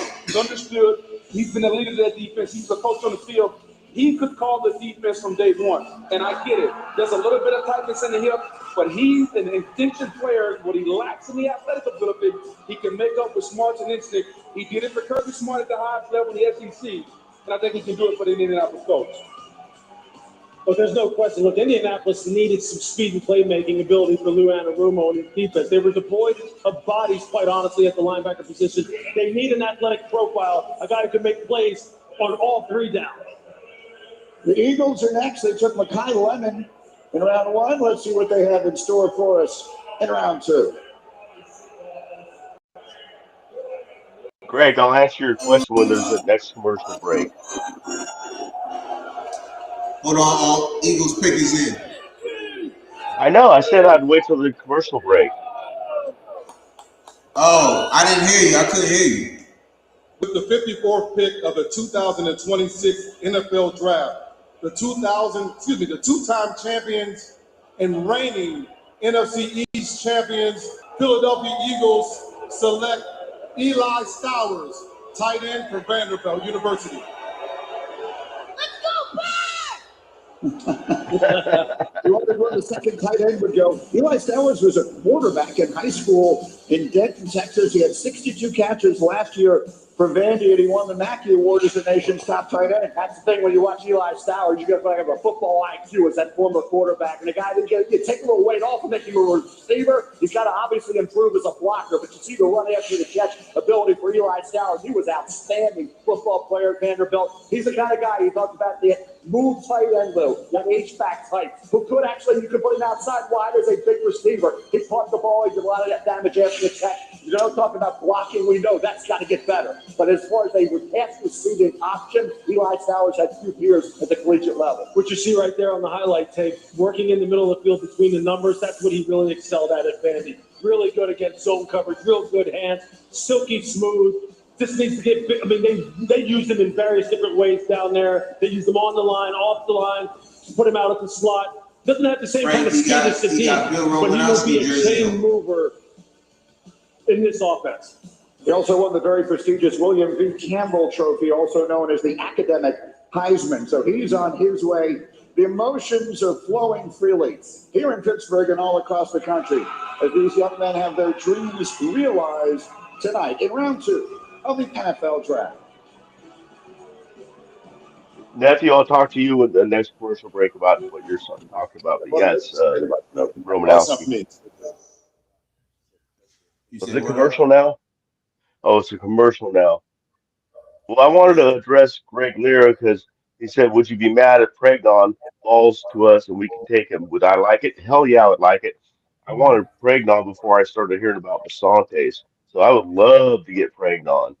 As far as the jersey, it is Romanowski. I went to an event last night. Romanowski was there, so I bought the jersey. He had these jerseys for sale, and then he would sign them for you. So yeah, it's signed on the back. He signed it for me. But yeah, Rod Martin would be appropriate because with his recent passing. Yes, he did pass recently. Yeah, about like a week ago or so, I think. Yeah, yeah. Yeah. Sad day, man. 3 interceptions in a Super Bowl, and then next Super Bowl he got what I think he got 1 interception, 1 forced fumble or something like that. Yeah, he helped us win against Philly and Washington. Yeah, Oh that's yeah, I know. crazy. 53 looks weird when it's reversed. It's 53, not Marcus Allen 32.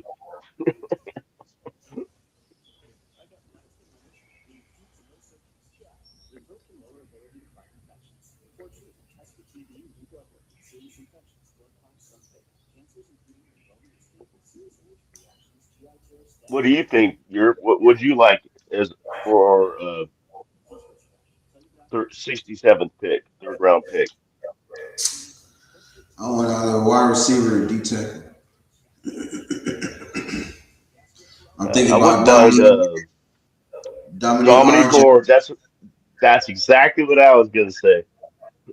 If not praying none, I'll take Dominic Dominic. Orange at 67 Big citrus. and Elijah at 91. Or we move up to get Elijah Surratt. Either one I will want.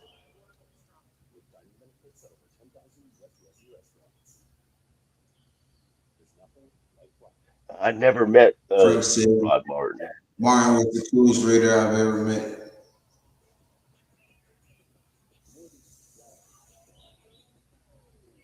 I never met him. I met a lot of Raiders, but I never met him.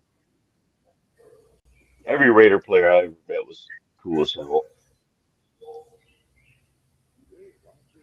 They didn't think nothing. They just, they love their fans.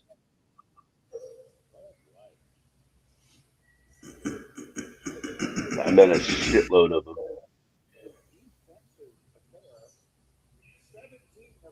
Take Greg wants Pregnon and a. Hey man, I agree. I love Pregnon and a wide receiver. That'd be nice too. Yeah, I'm not in on a lineman until later. Really? Not even in the third?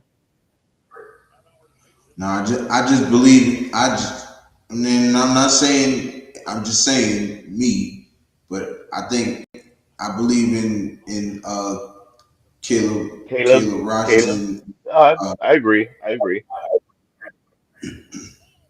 I just I think he agree. had too good of a end of the last what Mm-hmm. 5 games he played, 6 games. Mm-hmm. I just thought they were just excellent. Now if he played shitty, then I'd be all in with Yeah, Pregnon. But I understand. I to totally play see your side of that. well, yeah, like because he played so well, I can't ignore that. You know what I'm saying? Some people ignore that, and they because they want something that's new or that's hot. Like Yeah, I'm not ignoring that. I just don't think he got that much game time, and that's not his fault. right. He didn't get that much game time though. But what he did, he looked good. So you can only do what what they give you, you know. But I just like, and especially with Mendoza, we need an O line. We need. I'm not saying Pregnon could even beat out Caleb, but I mean, it'd sure be nice to have extra linemen. I think the third round's a good time to get a really, really good offensive lineman. And all the OTs went offensive tackles. What they like offensive tackles in the first round? That was ridiculous. Yeah, it was a lot of offensive linemen last night coming off the board. It was all offensive tackles, 9 of them. No guards went.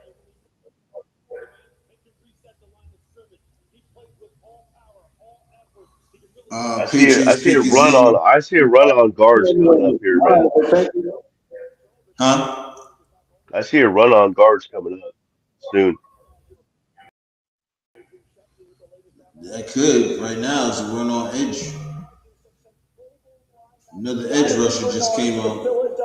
Gabe For a Jacques. third round pick tonight Edges and and a third round linebackers. pick next year. The Eagles already have reached agreement with Jonathan Bernard on a 4-year, $100 million deal. The Vikings save cap space, get 2 third-round picks back in return, and the Eagles make another move to bolster their defense as So they the continue Eagles wheeling and dealing. for Howie Roseman just Jonathan continuing to Grenard play chess here so and far. the What do you think Vikings of it, Virgo? I love it. I mean, you think about it. Remember last year they lost Justin Williams and Montez Sweat. They've been trying to figure out a way to get some pass rush. So this is a way to make up for the pass rush that they lost a couple years Wow. ago. Howie Roseman does it again because he got instant pass Crazy rush today, and man. Jonathan Grenard. Bernard can play now. He can come off the edge. And losing Jalen Phillips was a big deal. That was someone that they didn't want to lose. Bernard kind of brings that same kind of high motor profile, a lot of athleticism off the edge. They've always built their team this way. Pass rush first over everything. It's a nice addition. Jaguars pick is in. Here we go. That's right, Greg. With the 56th pick in 2026 NFL Draft, the Jacksonville Jaguars select Nate Borkacher, tight end, Texas A&M. Well, there you go, Mel. We were just talking about it. When will these tight ends go off the board? And here comes another one, the second, and it's the last. He's traditional. He's old school. He's in line. Block. This kid can get it done as a blocker. Match this career reception total from the previous 4 seasons. Talking about what he did against Nebraska. 19 catches, 10.4 yards. Average 3 touchdowns against Florida, 3 catches. The 30 Carolina had a solid game. He was an all-state basketball player in high school. The effective blocks he makes on the move, plays good hands. He's an aggressive kid. Quickly finds spots in the defense. They lined him up in a variety of spots in this Texas A&M offense. As an inline blocker, they're rare to find now. Will Casper at Ohio State. This kid can get the job done as a blocker. Made some really good catches, some clutch catches in this Texas A&M offense. Yeah, he'll compete. He'll compete when they line him up at a traditional wide. Lacks some speed in the passing game, but dependable hands. The traditional wide. All right, it's 2 tight ends selected in the last 3 picks as we work our way through round two. The Chicago Bears are on the clock. They went defense last night. Most teams have gone defense here tonight. We'll see what the Bears do. Trevor Lawrence probably likes his new teammate. We're back in Pittsburgh in just a moment. Everyone has free offers on the latest phones, but T-Mobile gives you a lot more. T-Mobile families save over $3,700 versus the other big guys. Bears is on the clock and the pick is in. I mean, it's like as soon as they announce one pick, it's like the next pick is in within like a minute.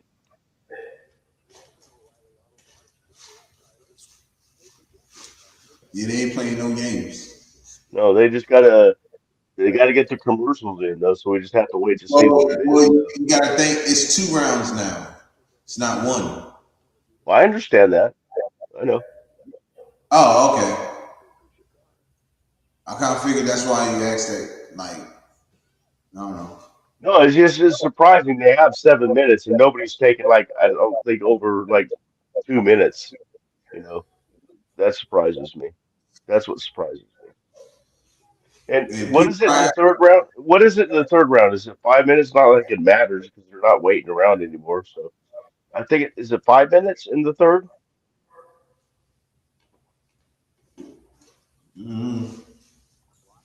I could look at. I ain't even gonna cat. I don't pay attention to. Yeah, they might as well just give them like a minute because they're not taking the time anyway. It doesn't really matter. Right. I can dig it up. I can dig it. Oh, it's commercial break. I'm gonna go get a refreshment and visit the bathroom window.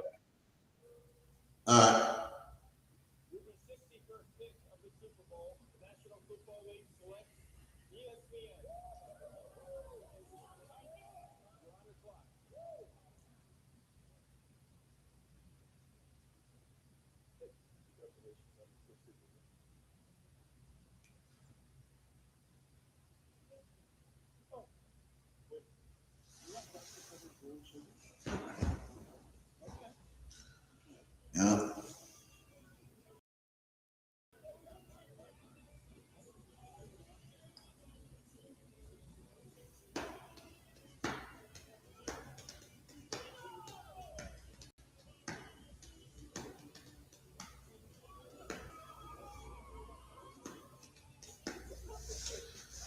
So y'all, how y'all digging the draft so far, man? How y'all digging the draft?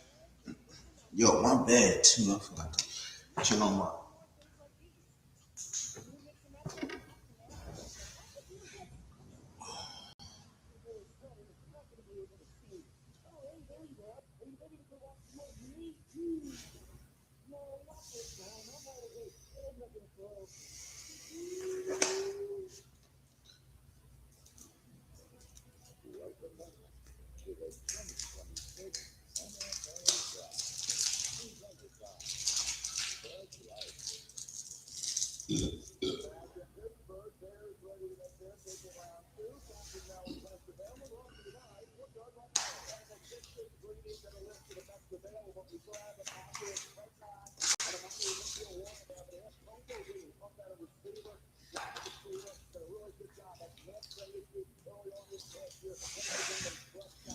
All right. And Avion Terrell and Blake Miller, those were the guys that showed up every week. Like Gabriel Williams, I think, is a very underrated player. We see the speedster, Zachariah Grant, slot receiver return man. But Antonio Williams catches the football, tracks it well, got the run after the catchability. It can also help out in the return game. And when you look at Zachariah Grant, we're constantly looking for guys that can score from anywhere on the field. Zachariah Grant is another guy that if you put the ball in his hands, he is lightning in a bottle. He should be going somewhere pretty soon. I mean, same can be said for Antonio Williams. Just, was always just a little bit nicked up down there. Dabo used to always talk about, man, if we just had Antonio Williams on the field, because he's a game breaker. He's a game breaker. He was to their offense like Avion Terrell was to their defense. When they were healthy, total difference makers for that universe. When he got to 100%, which was later in the year, those final 5 games, he was going to fire. He was doing, you expected him to do it early on, but that hamstring injury held him back. No more interesting story than when will Jermod McCoy's name come off of that board. So talented, but the injury concerns are so real. On we go. The Bears selected safety Dylan Feeneman last night. Now they have Jimbo Colbert from Pitt. to announce their pick tonight. That's a Panther. Hey, Pittsburgh, what's going on? Where's those Bear fans at?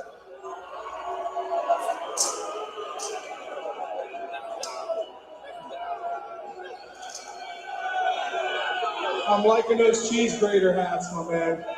Grate that cheese right up. I love it. Cheese graters. With the 57th pick in the 2026 NFL Draft, the Chicago Bears select Logan Jones, center, Iowa. That's a pick that makes a lot of sense when you consider the retirement of the previous center, Drew Dolman. Logan Jones, two-time Big Ten at Iowa, won the Women's Trophy as the best center in the country last year. When you say Iowa, you say offensive lineman, you know you're going to get one. This is a guy, 6'3", 299 pounds. I get the short arms, but he's an athletic guy.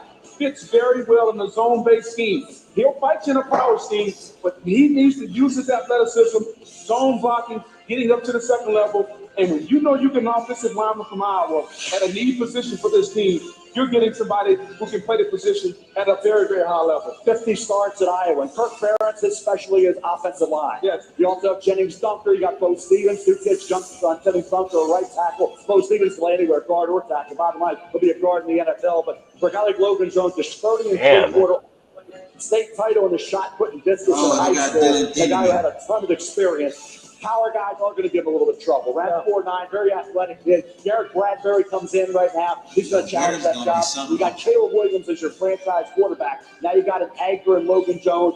I think he fits the scheme, and certainly he's got experience. And playing with Kirk Ferentz, very few offensive linemen come out of Iowa fail in the NFL.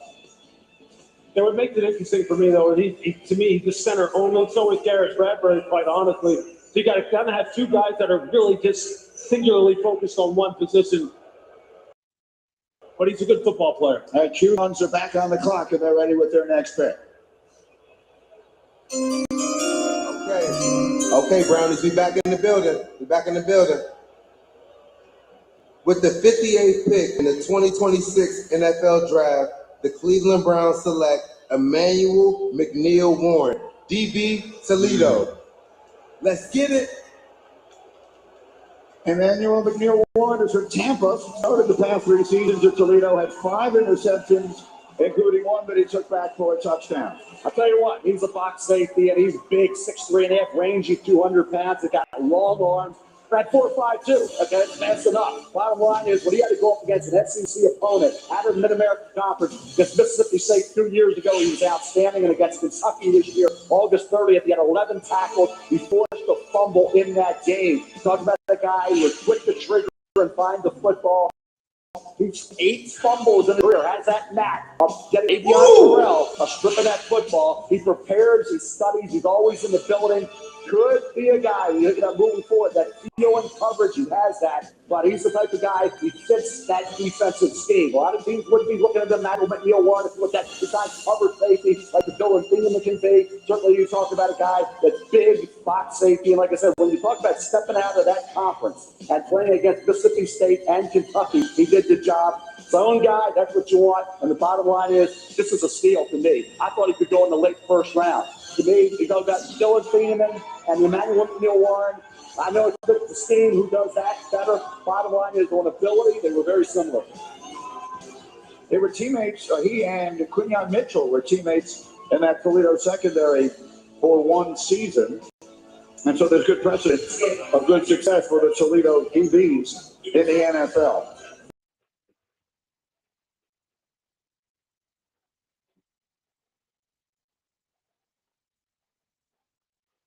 Uh-oh. Lost Yurp. A lot of opportunity. Texas cooking up. Browns pick for the best team in Texas.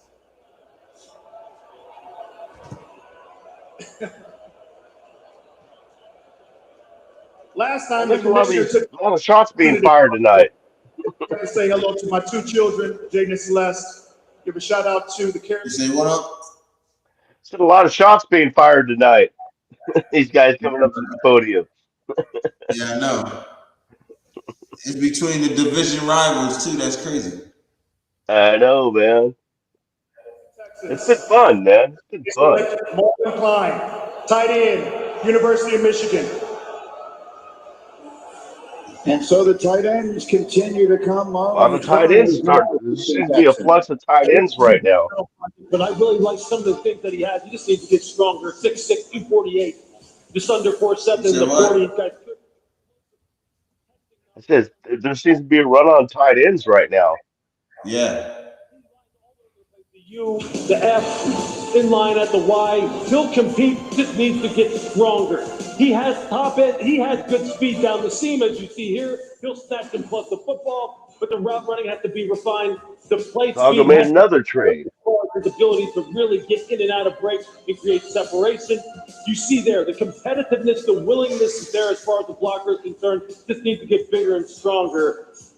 I think at tight end, when you're talking about taking guys here in the second round, this is the kind of profiles you're looking for. Guys who have upside just need more physical development. It's a work in progress. Yep. I think he needs to do better in contested situations. I think the blocking has got to improve. So, like I said, you show flashes with Marlon Klein. He needs to start putting it all together, and obviously needs some time to develop at the pro level.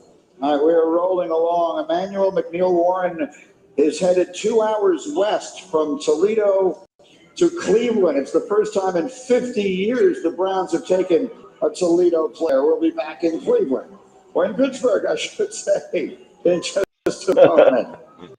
Yes, since that's where you're at. There I was, enjoying my flight. No food, no energy. Suddenly, I found fucked up. Yep. This is a fun draft, man.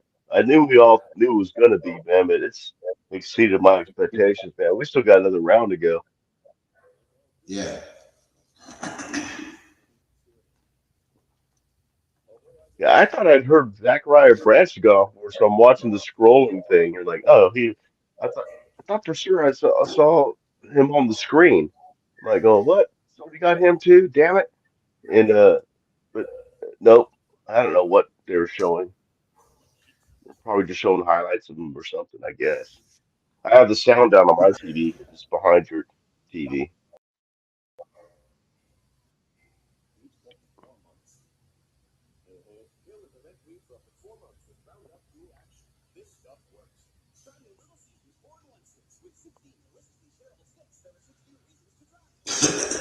I wonder where Jamal McCoy would go. I would take him. I knew he had that knee injury, but I would take him. We can really shore up that secondary right there. We done got Trey Stoops and Jamal McCoy. That would be nice. You hear them? Are you looking at your big board? Set time big board. Sorry. I got multiple pages going on here that I'm doing, man. Sorry, I got distracted. You got a whole iPad in front of you, yo. You need to start putting your notes in there because they got a note. What's the name? Yeah, start dead. I like paper and pen, man. I'm old school, but I like paper and pen. I can dig it. I can turn pages faster than I can look stuff up on. I use this for things I need to know now. But yeah, I got some notes going on here, man. It's just like crazy.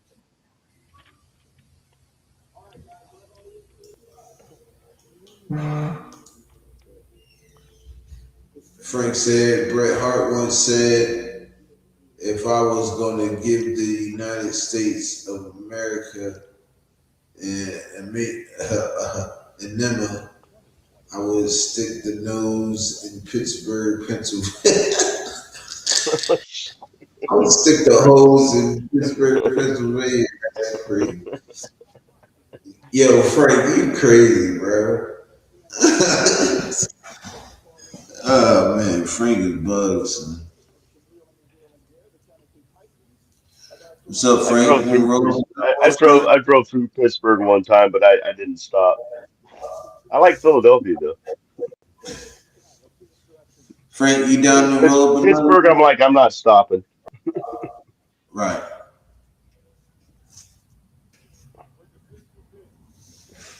Oh, Titans is picking. The Tennessee Titans select Anthony Hill Jr., linebacker, Texas. That's another Anthony linebacker. Hill Jr. was from Denton, Texas, and he was terrific in Austin. From the moment he got there, he was a freshman All-American and then a finalist for the Butkus Award last year. I mean, I really like this guy. I got to see him play down in the swamp when Texas visited the Florida Gators.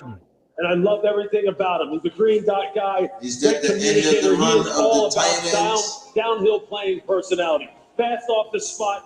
He I know finds it's a a way battle to between linebackers and tight ends lately. If you were going to play at 3-4, you could play him out there. I mean, he is 6'2", 238 pounds and ran 4.5, which I was surprised he ran that fast. I didn't think he was that fast. But this is a dude who can make plays when he's dropping back in the zone. That's not his forte. His forte is key and diagnose, flow fast to the football, get off blocks, and basically just disrupt and wreck stuff. This is a Robert Saleh type of guy. If he wanted somebody to really kind of set the tone on defense on the second level, I think Anthony Hill is capable of doing just that. Much improved tackler over the last year than he was as a junior. You think about the 7 forced fumbles as well. Yeah. Diagnostic ability, not to the level of C.J. Allen, though. But when you think about Robert Saleh, think about how we had in San Francisco and Dre Greenlaw. When Greenlaw was out there, this is the guy who reminds you of Dre Greenlaw. Got a problem with that, though? I absolutely do. I mean, I like CJ. I like him. I don't like him as much as I like Anthony Hill, but that's cool. The fun part. This will be fun. The Rams set the place afire last night as they selected the quarterback Ty Simpson at number 13. This is the next pick they've made since then.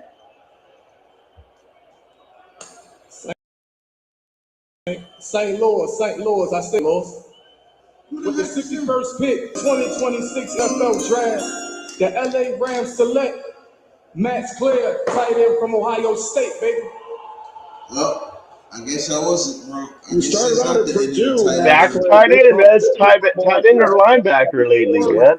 Transferred to Columbus, and he was first in all Big Ten in his 12 seasons with the Buckeyes. Linebacker Max Clare, and I watched him this year. He comes from Purdue, and you thought the guy was going to really take over some games. Bill Castanero came over from Ohio. He was a blocker. Max Clare made plays. He had one couple of blocks here and there. See the sideline. He's got that body control. He's got talent, Will. I didn't see consistent basis for the level being a center. I thought Max Clare fall more than that third, fourth round area. So for me, it's a slight race. Yeah, I agree. I think he's a good short intermediate route runner. I mean, he's just slightly above his route running, his run everything at the point of attack as a run blocker. I didn't think he played as tough as you typically associate with Ohio State tight end. You're right. Just a little range for me. We'll see. The Rams have done a great job of utilizing tight ends, both in terms of how they use them on game day and developing them. They're going to need to develop him. And I think that's what you look at when you look at Sean McVay, how they use the tight end like they use Higbee in this offense. It's a play-action-based offense, running the football.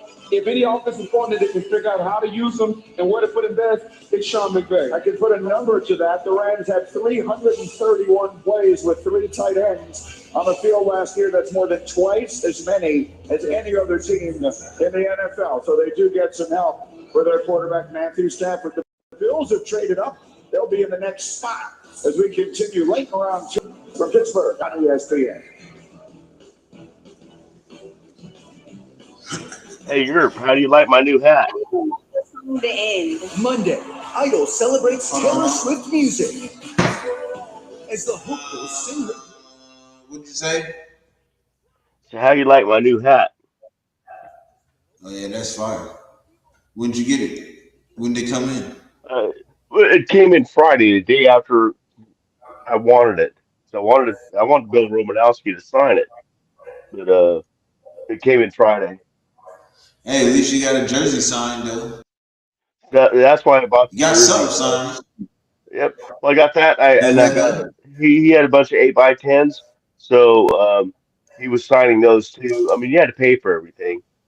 So I got to start my granddaughter's collection of Raider stuff. Besides stuff for starter autograph collection, I had him sign a picture with my granddaughter Willow, his name on it, to Willow. So Oh, that's fine. that, and her birthday's coming up June 8th. So I'm sending it out to her Mm, for her third birthday.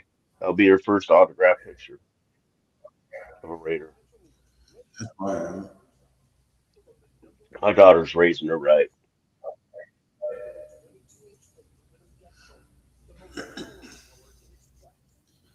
Yeah, they went. My kids went on the path of their own, which is cool. Mhm. Yeah, my daughter did on because I taught her to be a Notre Dame fan, but she went to Alabama after a while, and but she's always stayed a Raider. Right. In fact, I was telling Romanowski about how my daughter grew up in the black hole in the Raiders. He thought that was super cool. Yeah, Bill Moronowski was great. Yeah, he was nice, man. I mean, Man, and he did a little speech. He did a little speech after he was finally done, signing autographs, which took forever. Because there's 49er fans there too, because he that's the was grass he wanted huge to put too. in. Bill Romanowski was huge. Oh yeah, man, he's one of my favorite Raiders. I mean, I know he's only with us for a couple of years, but he's one of my favorite all-time Raiders, man. Yeah. Yeah, I always thought him and Rich Gannon looked alike. Yeah. What the hell are Dude, you doing, Gracie?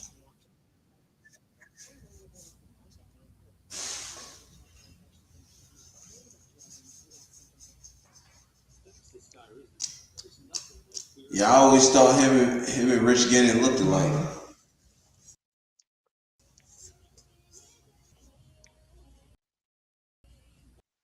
I was kind of Frank brings up running back or two coming up.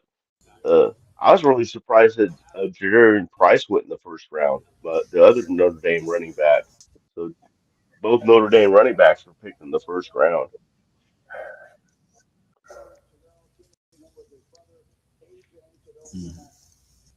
Yeah, there was a couple Weiner fans there. Place was cool though, man. It was decked out with a check this out, The nephew. Broncos They had a signed Jim Otto black and gold Raider jersey. the Buffalo Bills It was Right. sweet. will make another pick here. The original colors. Bills They pick didn't is say yours. Now they will select again. right. Bills pick is in.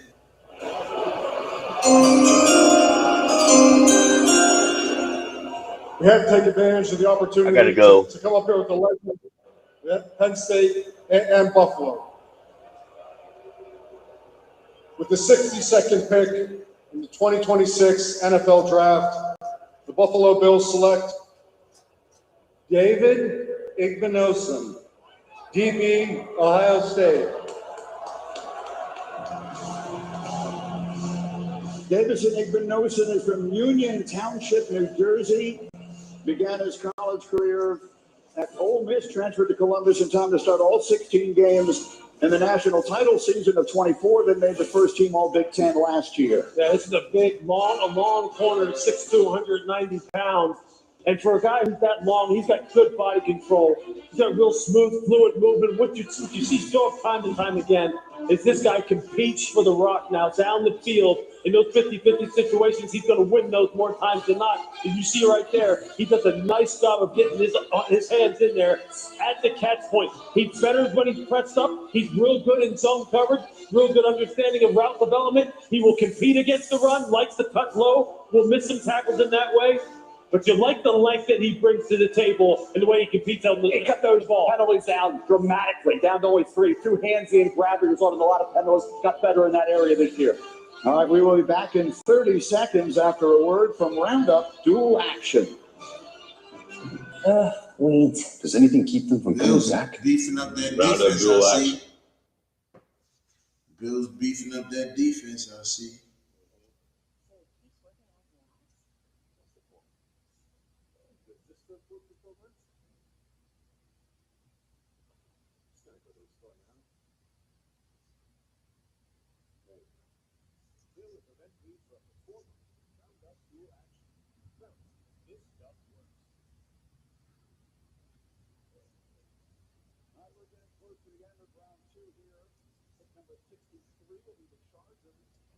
We haven't seen since they took the team Mezzador.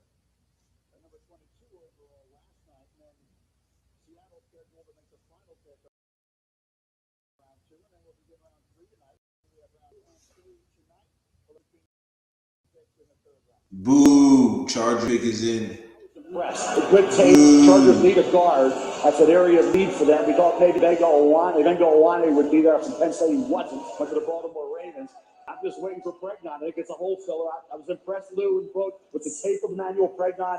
That Iowa game just blew me away, and he had a consistent year overall starter at 3 different schools: Wyoming, USC, and Oregon. And when you think about what the Chargers want to do and how Jim Harbaugh wants to run the football, I missed it. Did San Diego just take Pregnon? They can run the ball and be physical. He's He's talking just a about flat him, out man. baller. Nobody Yeah, what he picture. is, big, heavy hand. Gets Okay. a little over pass pro, right? Gets up on his toes a little bit. But he's going to come off the rock against the run. That is for sure. Chargers pick We'll is see in. if that's the direction the Boo. Chargers choose to go. Deshaun Merriman is making his way to the podium to announce their selection. No, that was a hell of a player. Wait a minute. Something's not right.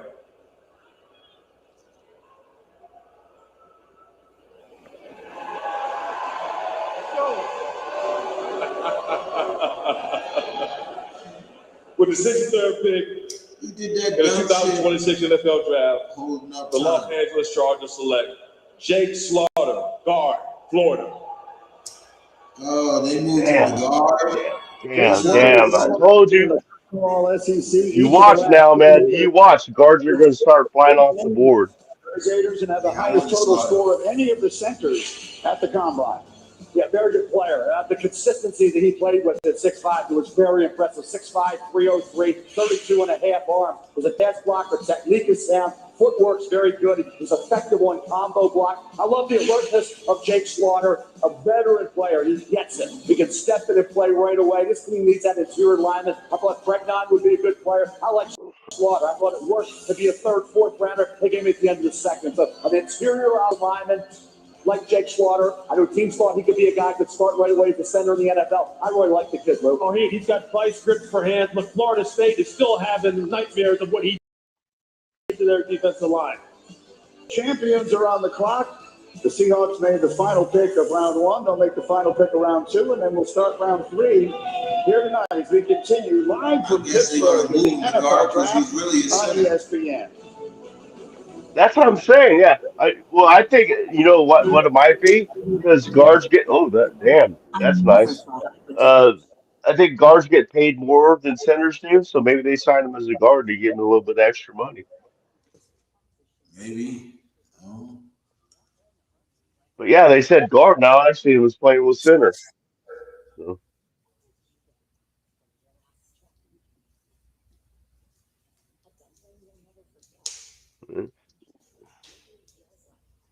How many more picks we got to go?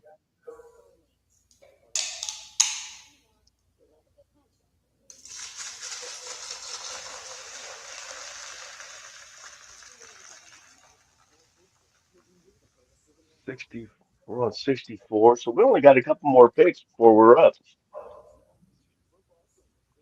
Yeah. We're at pick 67, right? Yep. See how much faster I can look that up in my paper?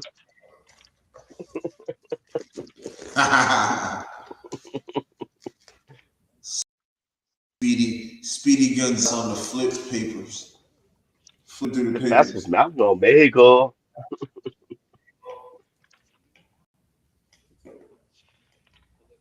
Like Bob Seger turning the page, man.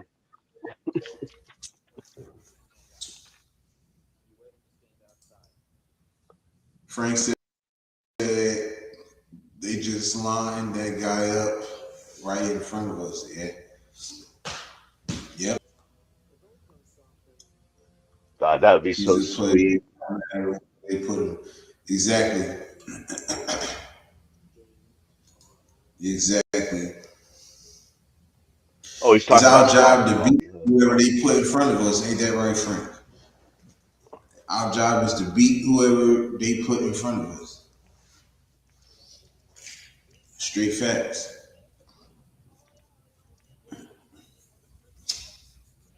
Did you hear what Mendoza got as far as salary? I'm Did sure his you have. Huh? did his contract already? 55 million. Guaranteed? That's what I don't know the details of it, but that's what they had to pay him just because they picked him a quarterback at first number one overall. So the Yeah. league mandates 55 million. So I don't know how much is guaranteed or whatever.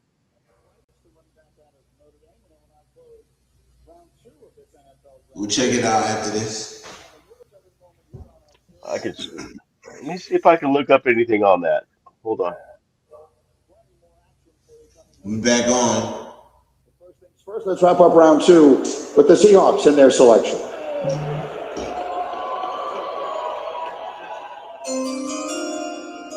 What up, 12s? Yeah. With the 64th pick in the 2026 NFL Draft, the world champs Seattle Seahawks select Bud Clark, DB TCU. Bud Clark spent 6 seasons total at TCU, and he was super productive. 15 interceptions over the last 4, took 2 of them back for touchdowns. Yeah, angular safety, 6'1", 188 pounds, Lou, 31 and a half runs.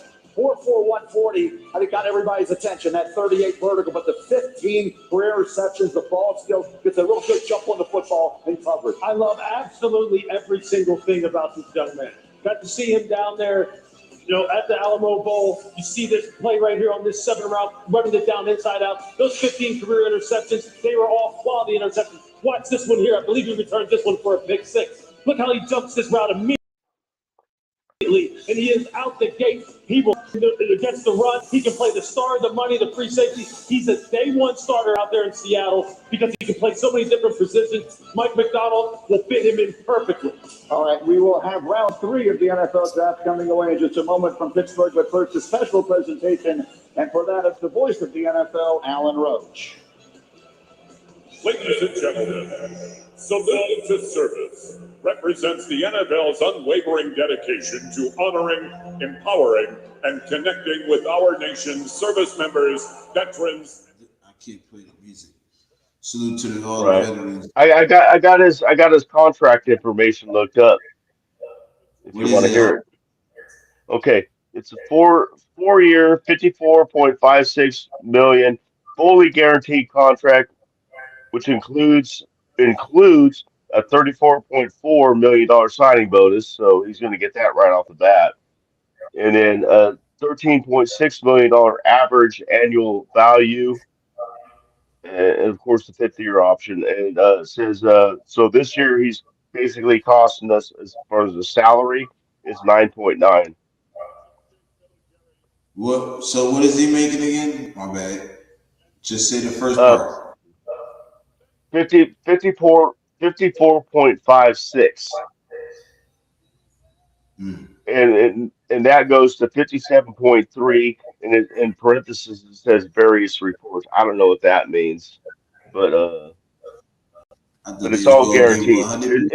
It's fully guaranteed, and they put a lot of it in it as a 30 something 34 million as a signing bonus, 34 to How much is 38. it again?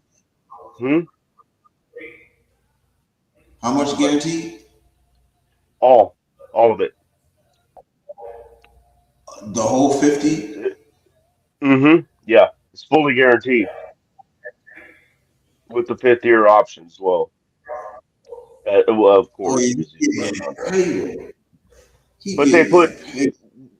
what's smart is they gave a 34.4 to 38.1 million dollar signing bonus, so that doesn't hit the cap. Oh yeah, Smart that's move, man. good. He gets that right away.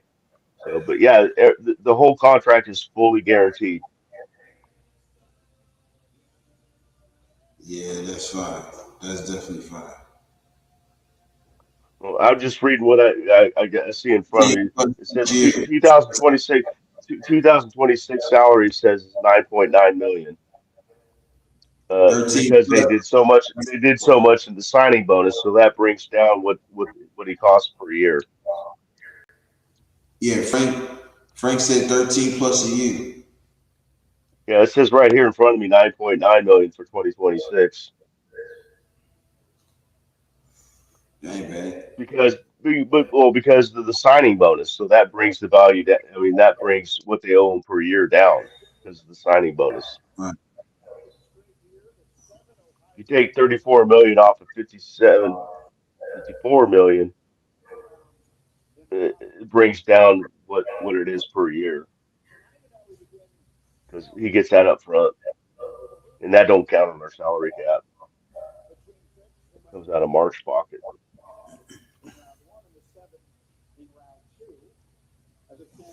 Man.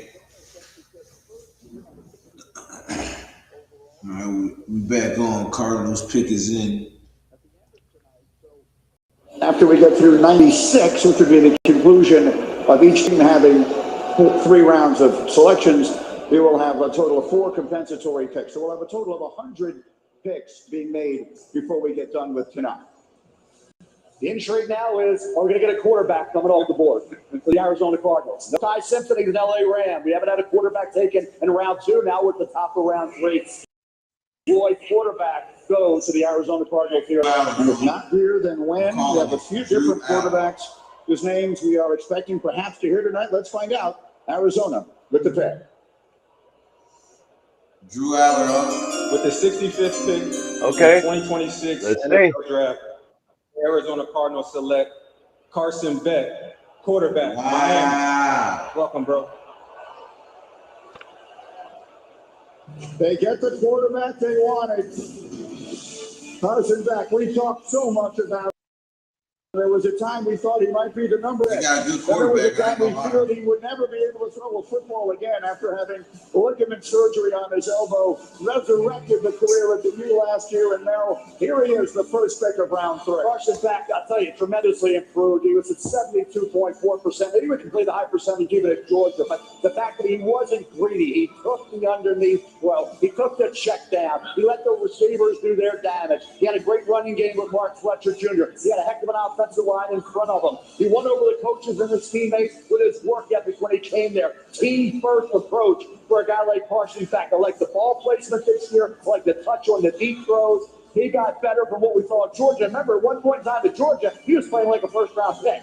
So Carson Beck and Lou and Book, we talked a lot about him. Being that alpha, being that great leader at the quarterback position. I think he knows what he needs to do moving forward. He improved on that at Miami. I don't know. The thing I love about him, he played a lot of football. You get an But he can experienced fuck guy around that's and win done a that ton of starting situations. job. So whether he comes in as a career backup early on or he gets an opportunity to start, he has played a ton of football, rep after rep after rep. There will not be a situation that he gets in the National Football League that he hasn't been in already. Yeah, look, you got to be happy for the young man. He did everything that he could during his time in Miami, especially down the stretch in some very big moments to kind of put himself in this position now to where he can go into Arizona and really put some pressure on people. Yeah. He's played a lot of ball. He's been coached by some really good coaches. He played some big time games, and he's got all the tools. Might surprise you to know that he's only the 4th Miami quarterback to go in the first 3 rounds. He joins Cam Ward, Vinny Testaverde, and Chin Kelly. All right, the Denver Broncos did not wind up making the selection in either of the first 2 rounds. So as they are now set to make their pick here, this will be their first of the 2026 draft. Here come the Broncos and their selection.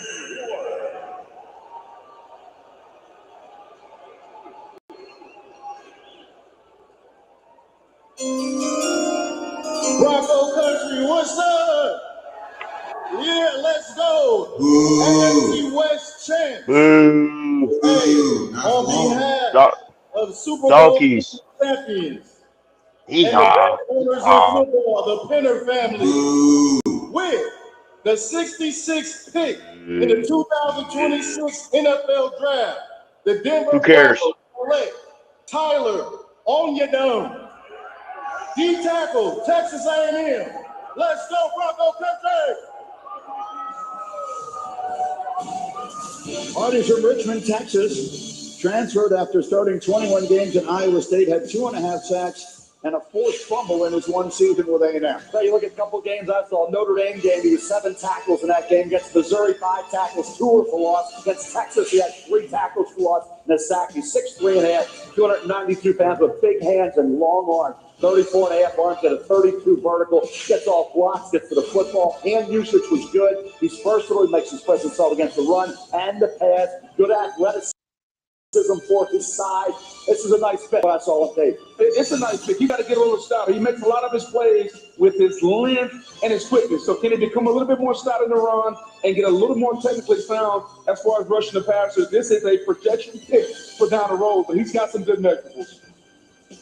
The Las Vegas Raiders are next, so will stay in the AFC West.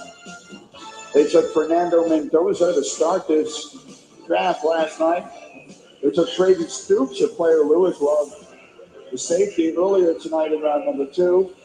And now they're set to go with another selection here in round 3. Dominique Orange, I'll take him. All right, here we go. With the 67th pick in the 2026 NFL Draft, the Raiders select Kieran Crawford, defensive end, Auburn. Welcome. He never played a snap of football until his senior year of high school in Tennessee. He was a basketball star. Obviously, he made the right choice. Spent 2 years at Arkansas State, then 2 with the Tigers. Had 5 sacks and an interception last year. Well, he outplayed Keldrick Falk. I really did. I watched 15. I see 24 pop, and that was Kieran Crawford. So that score, 253 pounds, and he had 36, 9 there for loss and 5 sacks. Career high 7 tackles and sack in the season opener against Baylor. Excellent game against Alabama as well. Took a back seat in terms of national publicity of the fall, but the explosive hook off the edge was there. Chase down running plays in pursuit. He won with power as well as that quickness. He disengaged and blocks well. I like him as a situational pass rusher. He is so fluid, has such nice movement skills, Bug. Can really bend. Just needs to get a little bit stronger at the point of attack. But, man, this is the quintessential 34 outside type backer who can rush from a 2-point or put his hand down and rush from a 3-point. But Crawford is headed to Las Vegas, and Carson Beck is headed to Arizona. So this third round started with a bang, with our third quarterback to go off the board. We'll see if there are any more. He said AI 5 minutes the rest of the night. It's round 3 of the NFL Draft on ESPN.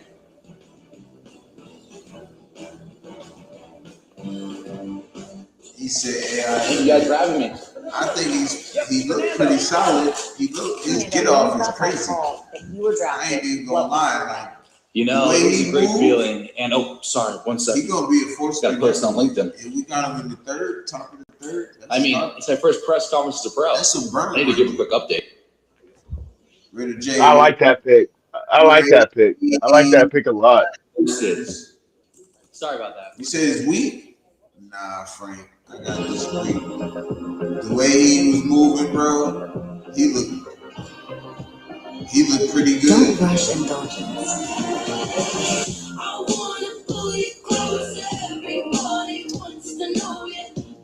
Oh, my bad. Sorry. Don't. Oh, you said weak side linebacker. Okay. Yeah, you don't want to make me start dancing now. He's a defensive end, so I'm pretty sure he's either going to be playing like how Quiddy. He's going to be like a Quiddy Pay kind of. Yeah, he's going to fit right into that. Well, it's because he fits. I think he fits into that 3-4 base scheme.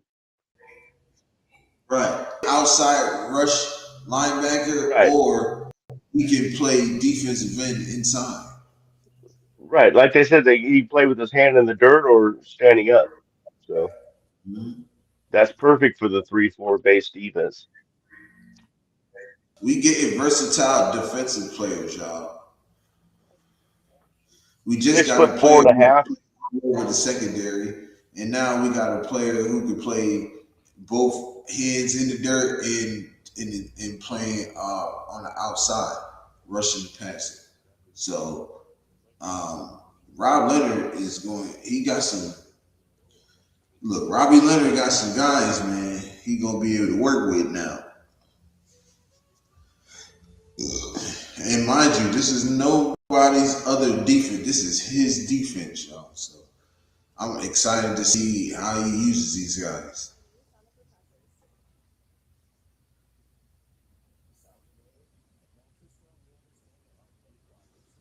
You know what I'm saying? So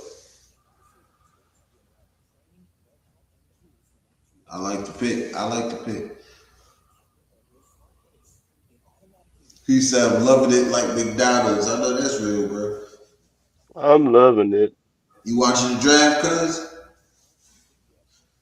Yeah, I throw the link in, cuz.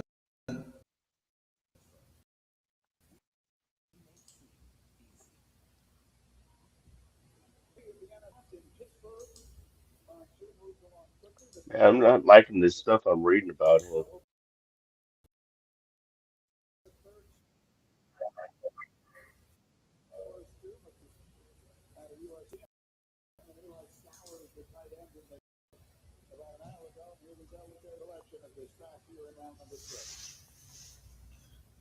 Pickett's in, y'all. Eagles is picking.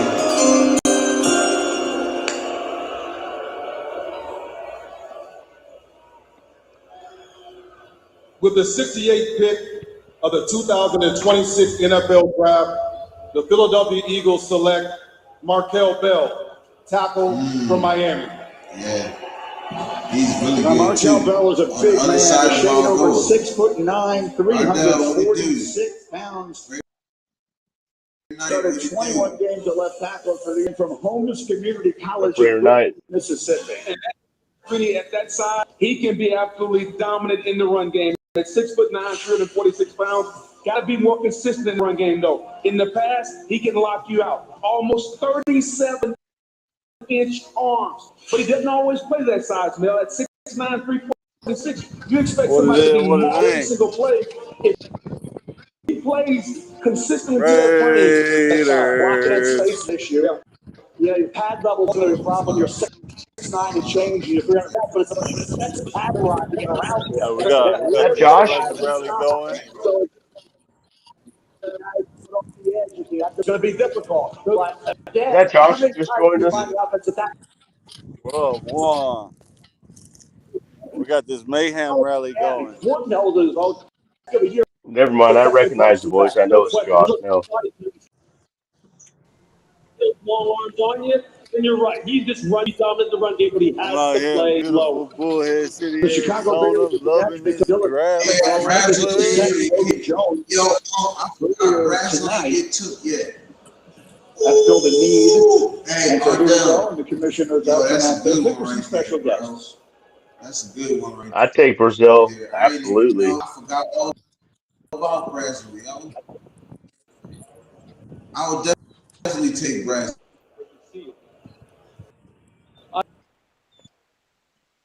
I have some special guests. Please welcome Tom.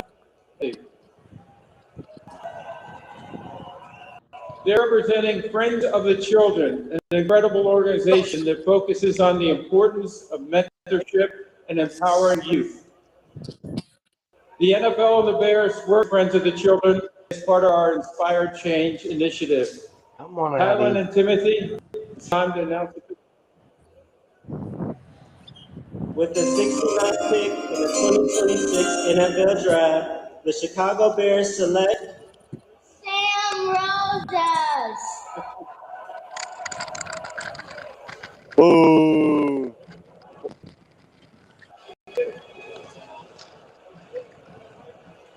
So the Bears select tight end Sam Roush from Stanford, who is 6'6", 267 pounds, and ran a 4.40. Caught 89 balls over the last 2 years and 4 touchdowns. Yeah, I'll tell you, if he had longer arms, he might be a higher pick than this. That was the issue. The short arms, how would that impact him in terms of blocking at the pro level? It's always got a good job finding soft spots in the defense. He did that at Stanford on a regular basis. This past year, he set a career high with 49 receptions for 545 yards. Had huge games against SMU and Pitt. He got lettered in basketball in high school as well. Back to the tight end. This receiving short arms. Impressive size doesn't always translate to the field on a consistent basis. Securing those 50-50 balls, he could be a little better. The short arms, I'd say, as a blocker, are going to come into play in the NFL. Didn't in college, but it will at the pro level. Longer runs, you're talking about a guy who would have gone much higher, Lou. Yeah, look, he was really subject to some really marginal quarterback play. The ball was sprayed all over the place at Stanford by their quarterback. The best thing he does really is catch the football. Not a real good blocker, not very fast, but dependable hands as far as I saw. We're up to pick number 70 at San Francisco, set to make it. They took a wide receiver to John Scribbling earlier tonight. Why have you 70th pick in the 2026 NFL Draft, the San Francisco 49ers select Romello Height, defensive end, Texas Tech. All right, Romello is 25 years old, made stops at USC and Georgia Tech before a sensational season at Texas Tech last year. First team all Big 12 with 10 quarterback sacks. 6'3", about 239 pounds, good arm length, ran 4.64 with a 39 vertical. Opposite David Bailey, up at Lee Hunter inside. David Bailey coming off the edge, Romello Height against Kansas. He was outstanding, had 2 sacks in that game in the playoff game. Tackles in the sack. He's the speed off the edge guy. That's what gets your attention right away. He's got east bend around the arc. Nice job of setting up the offensive lineman. Chase down plays in pursuit. Now, the run, how effective will he be at the pro level, though? That's going to be the question. You know, his playing personality fits perfectly with what San Francisco asked those defensive ends to play like. He is 1,000 miles an hour, has one of the real good spin moves that you'll see in college football. But I'll tell you what, Chris Fitzgerald, the defensive line coach in Cisco, you best believe loved the way this kid playing personality-wise. The Washington Commanders made the 7th pick of this draft, and they will make the 71st when we continue next. Live from Pittsburgh, the NFL Draft on ESPN.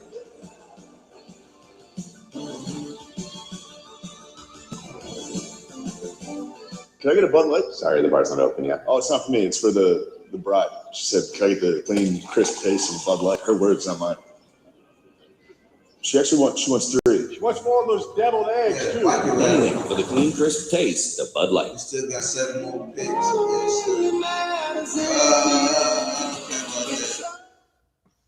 My bad.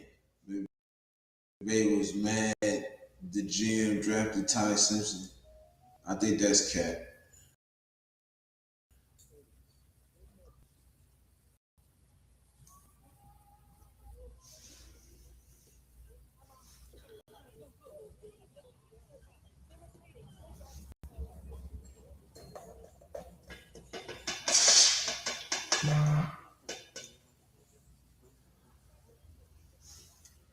I don't know. For some reason, I think it's cat.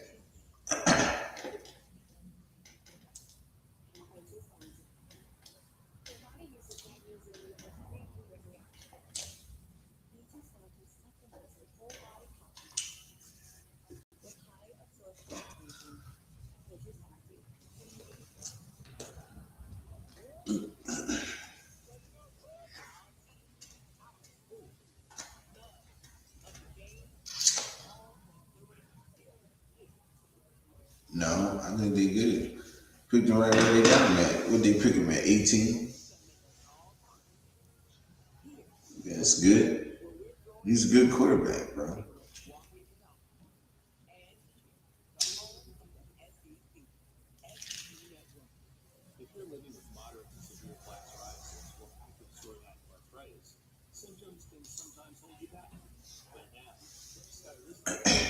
But nah, he's a good quarterback. He got him at what, 18?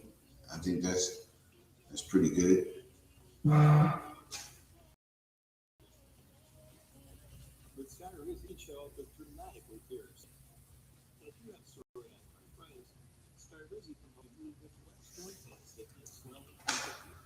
AP showed up on stream just to laugh and then dropped off.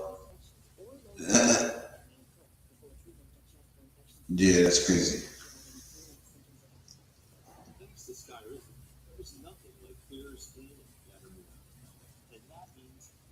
That type of attitude is the reason why you're not coaching anymore. Part of the reason.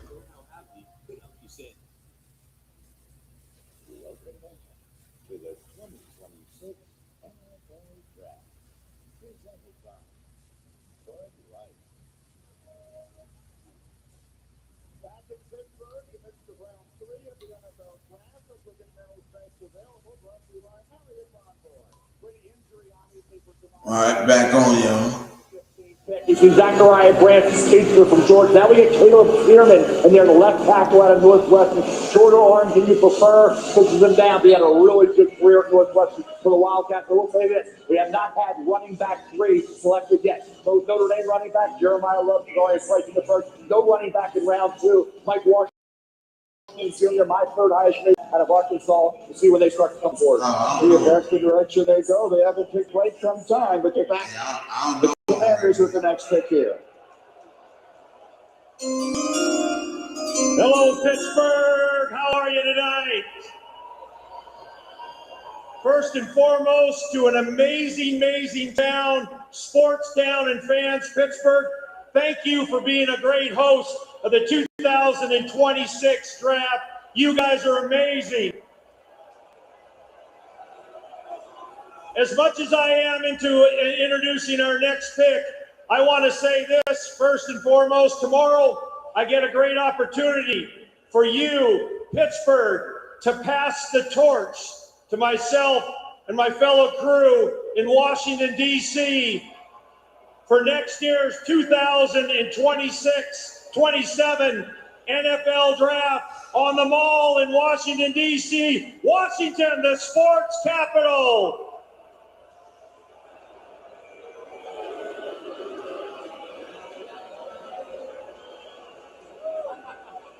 Got some information earlier today. The girls' flag football became an officially sanctioned high school varsity sport in Maryland, paving the way, creating more access and opportunity for your female athletes across the region.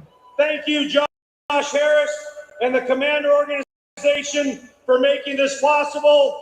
It'll also be for my granddaughters, Malaya, Merrick, and Macy Grace, for the opportunities to come to them. Thank you so much for girls flag football, a high school sanctioned event in Maryland. Thank you so much. And now it is a great honor with the 71st pick in the 2026 NFL Draft. Sonny Styles was a character person, a great football player. He's going to be one of the top football players for our organization for years to come. Dan Quinn and the Washington Commanders, I want to say we select. We don't go defense for this pick, we go offense. Antonio Williams, wide receiver, University of Clemson. Thank you, Pittsburgh, and good luck to all the clubs.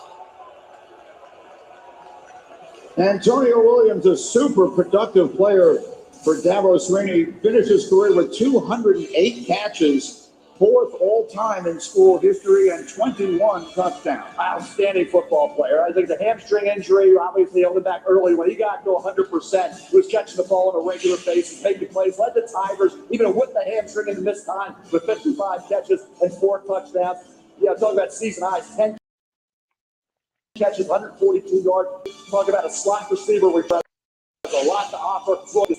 Yeah, look, he had TDs in 2024. He inside-outside combination guys did most of his work on the inside. A fantastic route runner. Super sudden off the line of scrimmage. Super sudden and very crafty at the top of route. Real good with the ball in his hands after the catch. This is just what Jaden Daniels needs. He needs a guy like this who can make plays in the short, intermediate, and long sides. He just needs to stay healthy. Had hamstring and so Clemson. Just stay healthy, man. This guy's a weapon. 10 different Commanders wide receivers caught a pass last year that was tied with New Orleans for the most in the league, so he should get some opportunity. Okay, the Bengals are next here in round 3.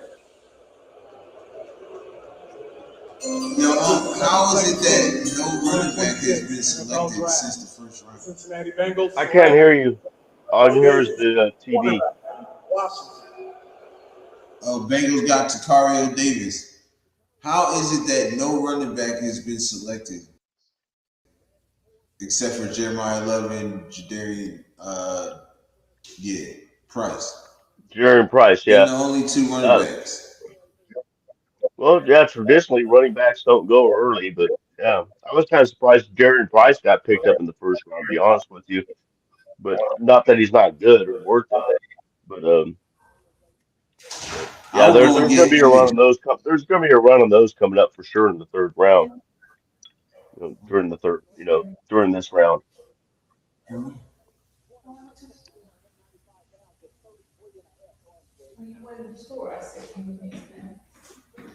Oh, it's just some rice later tonight. I mean, if something's open later, I'm gonna get some. My wife's Japanese. I eat a lot of rice.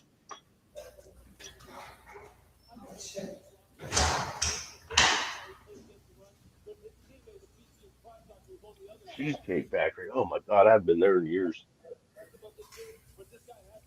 I do happen to have a cheesecake in the refrigerator right now, though. My wife picked up for me the other day. Cheesecake. That's good.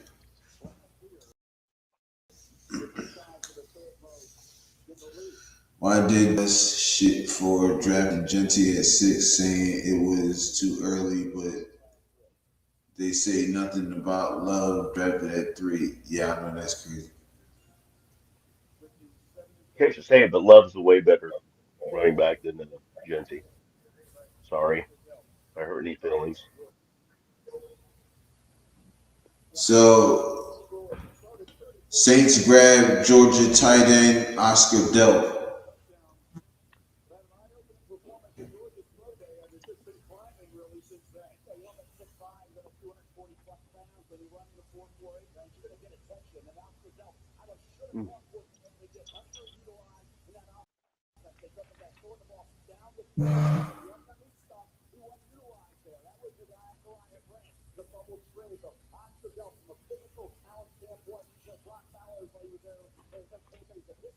What do we got?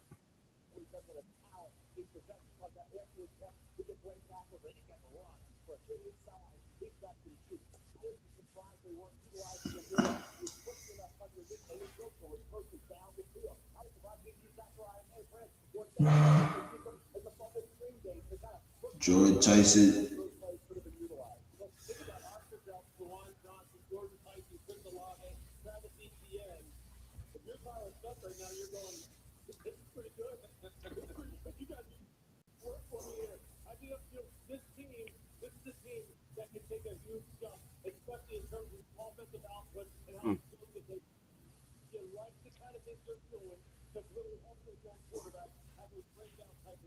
But they always give us shit anyway, Raider night. No matter what the Raiders do, they get the media gives us shit. Right.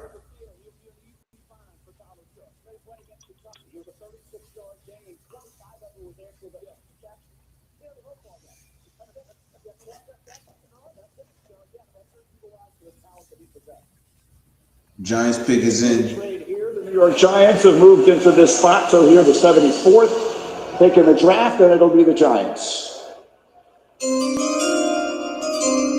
With the 74th pick in the 2026 NFL Draft, the New York Giants select Malachi Fields, wide receiver, Notre Dame. Damn it!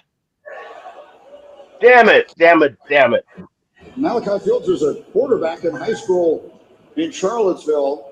Spent his first 4 years in college at Virginia, finished with 1 season at Notre Dame. He had 36 catches and 5 touchdowns. Big receiver. Watch him at Notre Dame this year go up and get those contested grabs. Excellent hands, body control, like the way he sells out to secure the grab. High points the ball in those contested situations. He's physical, Lou. I like when I talk about that Pitt Panther game, Lewis. He chewed us up. He chewed us up pretty good. The only thing that Malachi doesn't have is that second level top end speed. He ran 4.64 in the 40. I was hoping he ran faster when he got to the combine because he can do all the Some rest catches of the he makes, man. What did I tell you about him? He Ridiculous. did that time again. He's a contested catch, absolute demon. He's going to be a chain mover. Just doesn't have the top end speed. You don't need separation, man. He just takes them all the way anyway. For just 9 touchdown catches last year. Of course, Malik Neighbors played only 4 games before a torn ACL ended his season. So the Giants get another pass. What'd you say, Al? I said, look at his hands. I don't know if they're showing the same highlights on your station as they are on mine, but I mean, I say you don't really need separation when you can just snatch the ball from the defender no matter what, I mean, no matter where he is. Man, God bless it. I wanted him.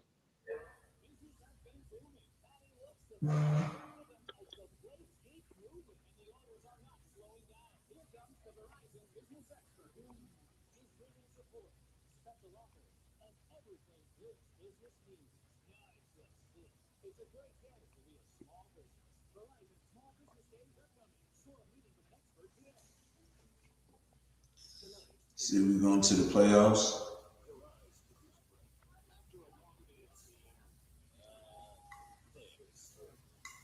Eventually,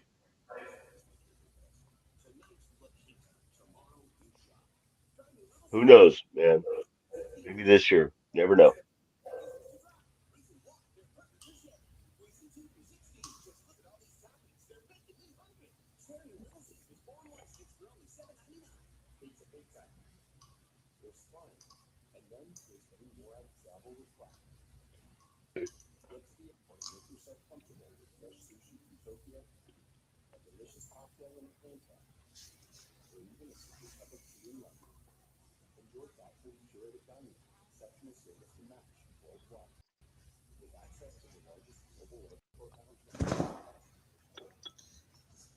This damn fly is pissing me off.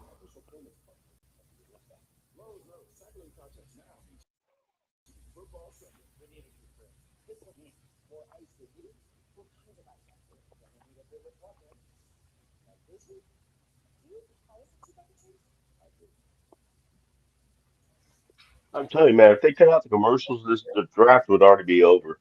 It'd be done. Right. Or the day two anyway.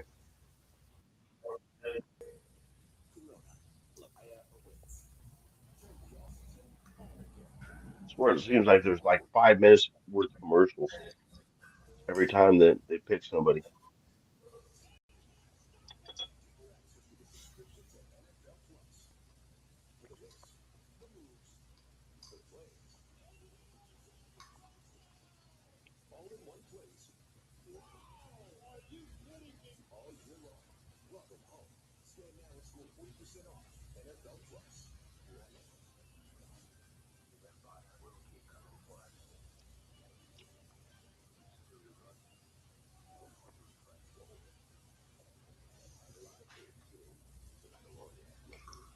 Man, I ain't gonna lie. The Dolphins had a lot of picks in the first 2 rounds.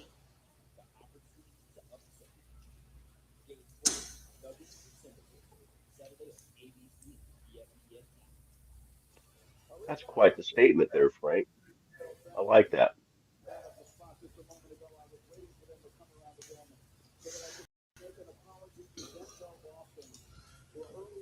Frank said, success is found at the corner of preparation and opportunity. Exactly. Couldn't have said it better, bro.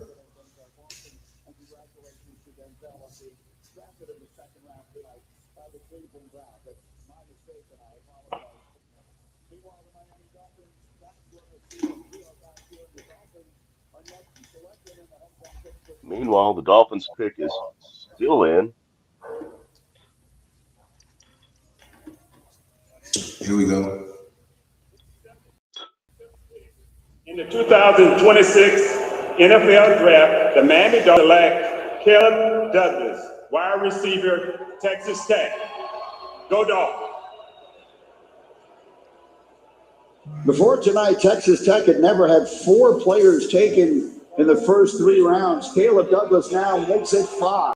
Brandon, you see that size, 6'3.5", 206. He would lead the team with 846 receiving yards and 7 touchdowns. His average per catch of nearly 16 yards was the highest of his career. The Houston game, he was unstoppable. You see him here, very good length. He tracks the ball well over his shoulder, high pointed, impressive catch radius, and good body control. Now he's got to be a little more consistent catching the ball. Had a couple of drops this year, but overall, I thought improved his game to the point where, with that kind of size, a lot of smaller quarterbacks have a tough time matching up red zone, contested situation, pretty good hand-eye coordination overall. Caleb Douglas. This was a career year for this young man. He really came through for the Red Raider offense. Yeah, those 7 drops were a little bit disappointing. Good in the red zone. His stride is kind of deceptive. He's eating up ground on you, and you don't even realize it. Good route runner for someone who's as long and as tall as he is. It's a nice pickup, man. I like the body type. More consistency. Yeah, 7 drops is too much. It's too much.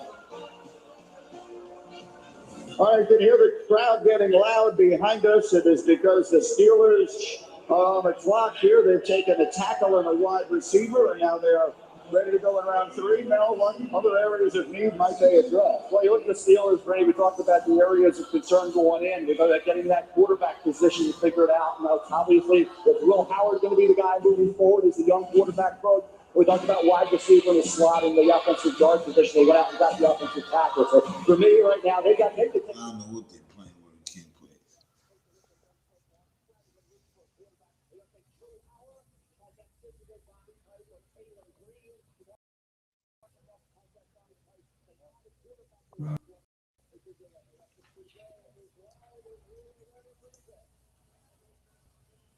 Josh, you put a paycheck on the playoffs. Hope you win, man. Hope you win. What are the odds on that? Just curious. Yeah, some good odds on that.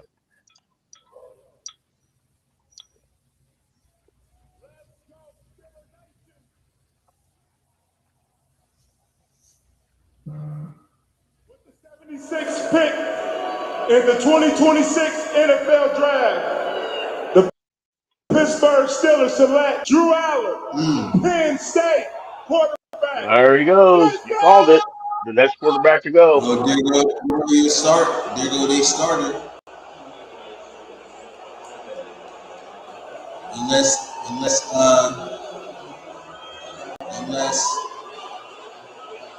Aaron Rodgers come back. Well, that is a fascinating turn of events. It is so loud here as this crowd reacts to Drew Allen from Penn State being drafted by the Pittsburgh Steelers. They said what they wanted, Grady. They wanted a big quarterback built for the AFC North. And Drew Allen is that guy. You know, from a quarterback standpoint, physicality, he can throw the football any level. Short, medium, long. You see some beautiful throws, but inconsistency from a decision-making slate. Against Villanova was until the late first half before he started to really get it together there. So decision-making, inconsistent accuracy against some big league opponents. Was right at 60% mark far too often, but he can make every throw. He can move. He's athletic enough to get a first down on 3rd and 8. He wants to be good. He's going to work at it. So I think when you look at Drew Allen, trust your ability, trust that arm. Don't be conservative. Let it rip. And I think, obviously, because he has the instinctual ability of quarterback moving into the NFL to be able to be a starter you can win with. The biggest thing I say about him, I mean, he's got all the prototypical size. He's built for the FC North. In the biggest moments, though, he disappears sometimes. He has talent enough. We thought he was going to be the first pick of the draft a couple years ago, but he hasn't always played as consistently up to that talent. He's got to be more consistent as a playmaker and play to his talent. Yeah, look, it's one extreme or the other with this young man. Like, he's either making the great throw like you saw in the Fiesta Bowl 2 years ago against Boise, or there's a simple flat route and he throws it in the ground. He has to figure that out. Mike McCarthy, this is his project.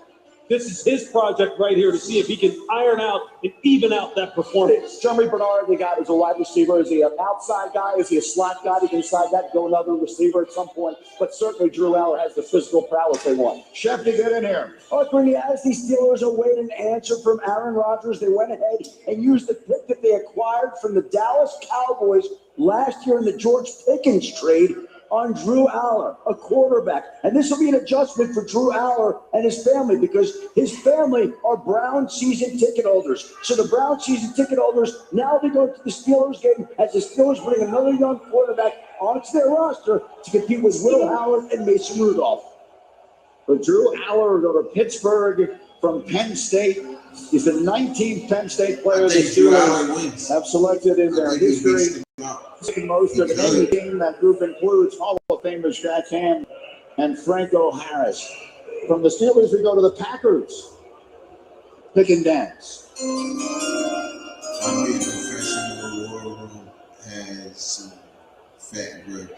Oh yeah, they probably do got some good With the food over there. 77th pick in the 2026 Packers picking NFL Draft, the Green Bay Packers select Chris McClellan, defensive tackle. He spent 2 seasons each at Florida and in Missouri after growing up in Oklahoma. Had 6 sacks last year.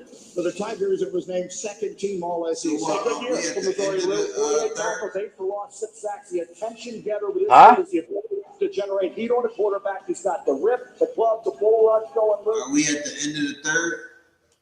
We pick again. We got 9. We got 91. We got pick 91, so that's pretty much at towards the end. Yeah. Pregnon's still there. Game progresses though. You said what? Pregnon's still there. Oh yeah. Off the They're ball, saying he's the best available right now. I don't think he'll be there at 91. McClellan is going to Green Bay.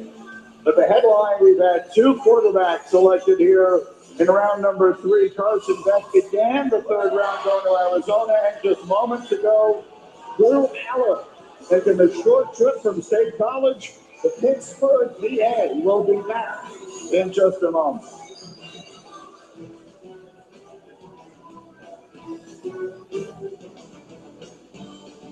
Yeah, I agree, Frank, man.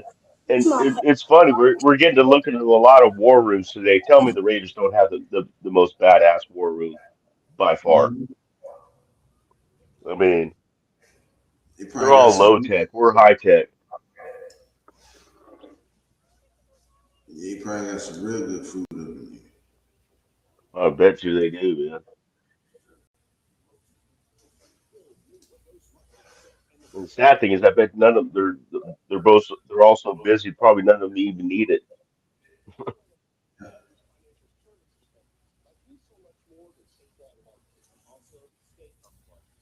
Hey, steak on Barkley.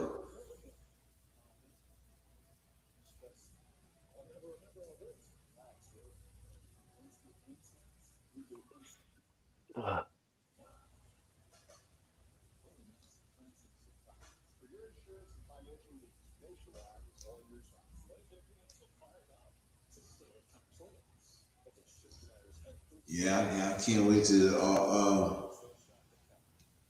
rookie minicamp. When is that?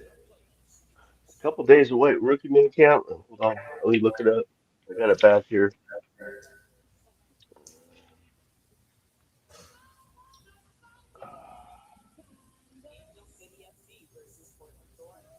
Yeah, I know I have it written down.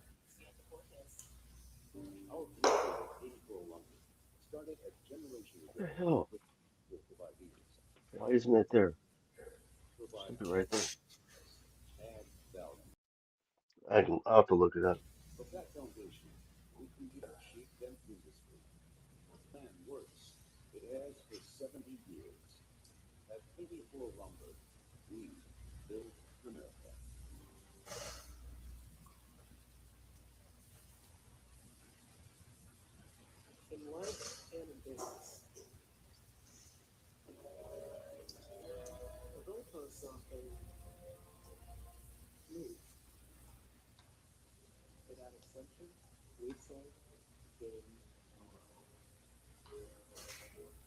Yeah, rookie minicamp is May 9th through 11th. Wait a minute, that's 2025. That's not even this year. Stupid AI. Ah,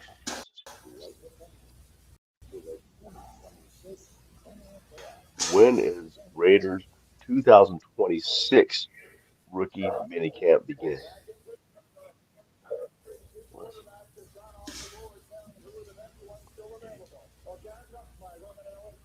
Well, this doesn't help much.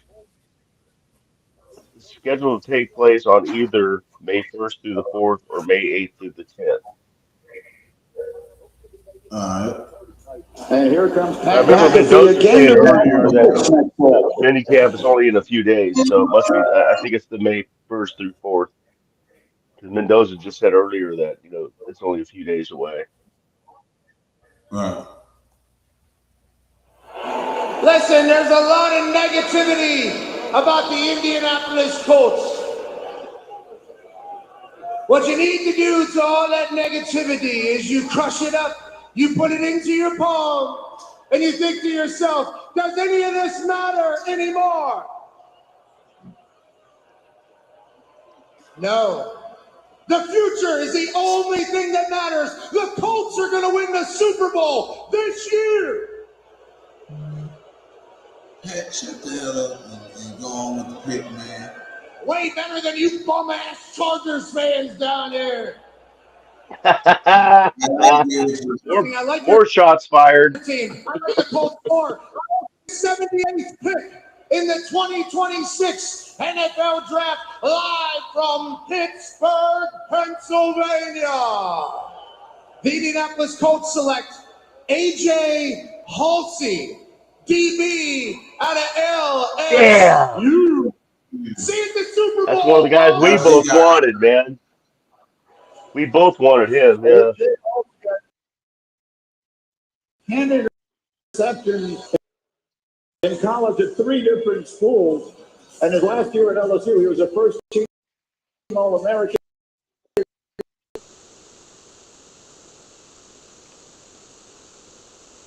Here's the thing. He can have eyes on the quarterback and eyes on the receiver at the same time. He understands how to pattern read, understands how to play football. I think he's best down as a box safety. You don't want him in center field where he's got to cover so much grass. I think he's a little bit limited. If you can get him down in the box where he can be physical and use his ability to sort underneath route, that's where he's played at best. Yeah, I like him like in split safety looks when he's kind of weak side and he's a poacher. He's a guy just kind of like play a kind of like a robber type of position. I really struggled with him. I struggled to warm up to him as far as his play tempo. Why wasn't he more of an enforcer, a guy who really imposes rule, given and how physical he looks? This will be a good project, though, for Indianapolis and for Lou Anarumo.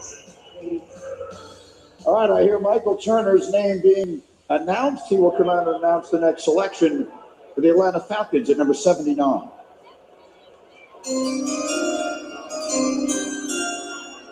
Oh, shit. Hey, I hear y'all out there. ATL, what's up, baby? We still here.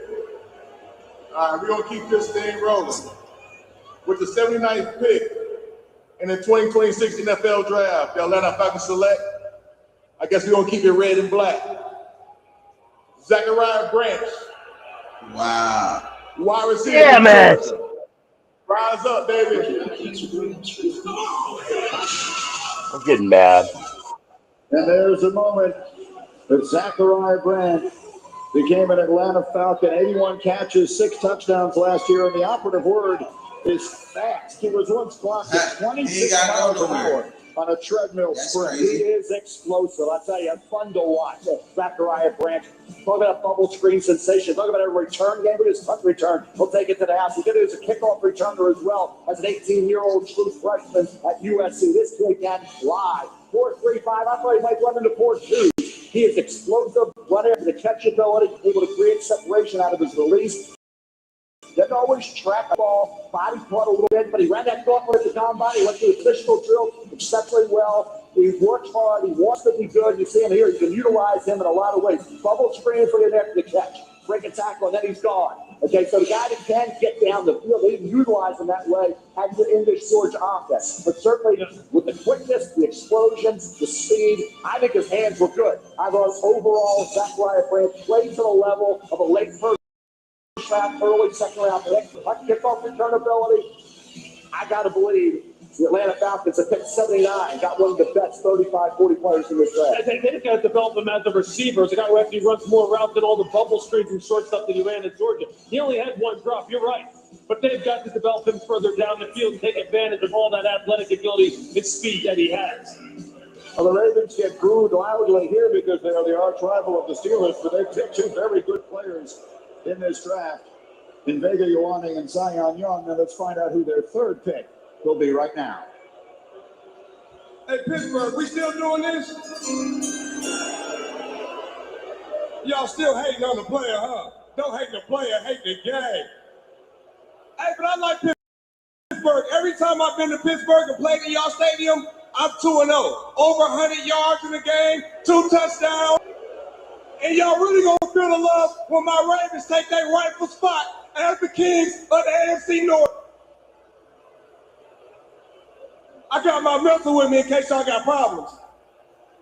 But with the 80th pick in the 2026 NFL Draft, the Baltimore Ravens select Jacoby Lane, wide receiver, USC. Flock Nation, let's go! Damn, man. I mean, there's some serious shots being fired tonight, man. For the last 2 seasons, Jacoby Lane Wide has receivers, 90 guard. for 16 touchdowns. John Leon in He's the got great building luck with at the 6'4", huge hand. That's exactly right, Greg. 6'4", changed 200 pounds, 49 receptions, was second on the team, 15 two-point yard average, 4 touchdowns. Notre Dame game, 6 receptions, 111 yards, got your attention. Watch him here. In a contested situation, look at the ball still there for Jacoby Lane. The length, the ability to make plays in the vertical passing game, tracks the ball well over his shoulder. The catch Flew back radius at you, John. underneath, needs to work on that. You see the ability after the catch. That's what makes Forte at USC. But look, the Oregon game as well. 6 catches for 108 yards. 6'4". You I'm see going with Chris Bell. Bell. He's having immediate end. If he's covered, watch him here. Bradshaw. One-handed grab in the end zone. Yolanda Jacoby Lane has a lot of ability. Oh, I like Brazel. Zell, however you pronounce his name. They talked about Lincoln Riley did. Tough kid, tried to play through injury, Lou. I thought he played well. And you think about where we are right now with the Baltimore Ravens and Lamar Jackson. Just throw it up. And in the red zone, after the catch, you want to see a little bit more. But Jacoby Lane, overall, I thought had a good skill set. He reminds me a little bit of Ted McMillan down in Carolina. He ran a lot faster than Not as good, though, Lou. going to. What's that? Not as good. No, I'm not saying he hit me. We are in the 3rd round here, but I'll tell you what. This is a guy who played 20% of his snaps in the slot. For someone who's that long and that tall, he's got good instincts in there. And he's someone who's still developing as far as being a route runner. But I'll tell you, his catch rate is special. And this is a good pickup in the 3rd round. I think this could be a steal right here. At this point in the draft, given the kind of body type he brings and the kind of skills he has, this could be a steal here. It's a rare body type is what it is. You don't see that kid just go out there and find guys with that kind of skill set that also produce on the field. Now, you can get better from a burst standpoint after the catch, but there's a lot to work with Jacoby Lane. New era for the Ravens, and they have a lot of new pieces to work with. A little mini run on wide receivers. You've had 5 of them drafted in the last 10 picks. Let's see what Jacksonville does at number 81.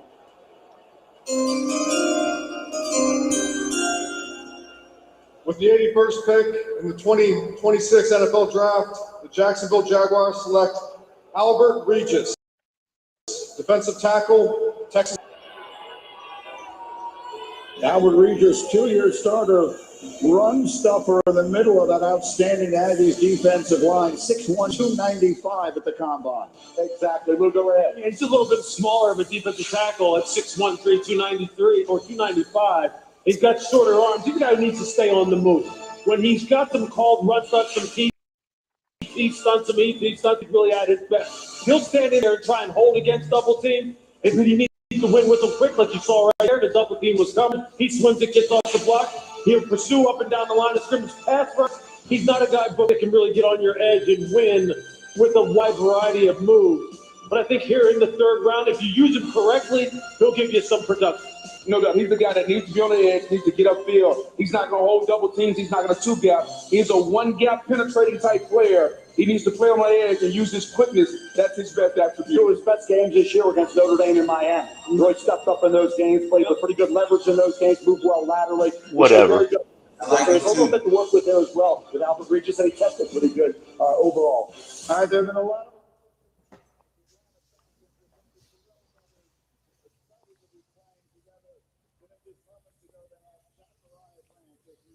Yeah, Jacoby Lane was nice.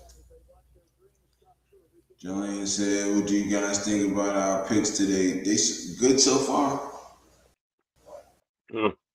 So far, so good.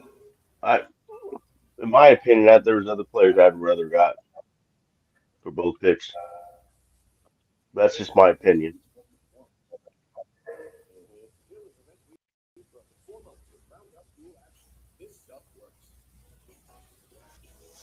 I think they were solid.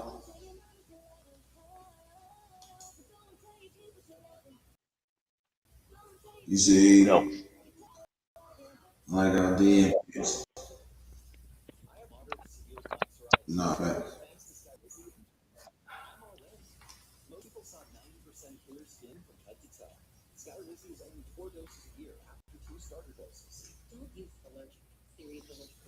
Yeah, we'll see how long Max, will finish this off, but just hope I just hope we win a chip before he leaves. That'd be nice. He deserves it. Yeah.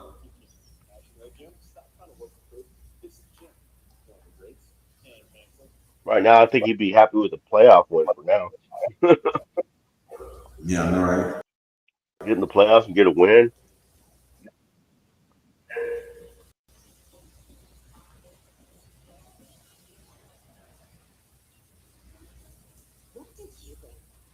Nah, but the defense, man, he got good get off speed. He got a couple of pass rush moves.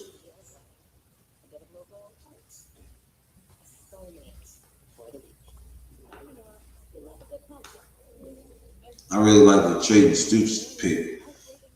He can play all over the back. The secondary is crazy.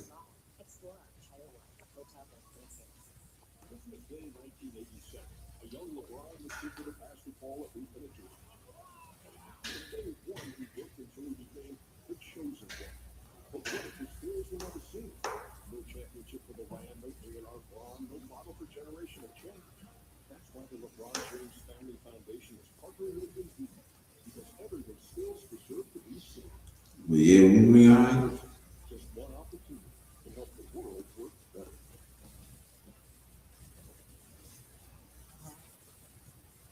Welcome back to Pittsburgh as we continue with the third round of the National Football League draft.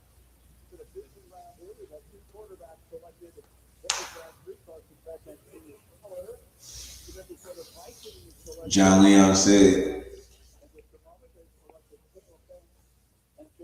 I like your opinion, Sacktown. There was definitely players we could have gotten, but I think we still had draft that Spicer believes in and was not tested due to coaching staff. Exactly.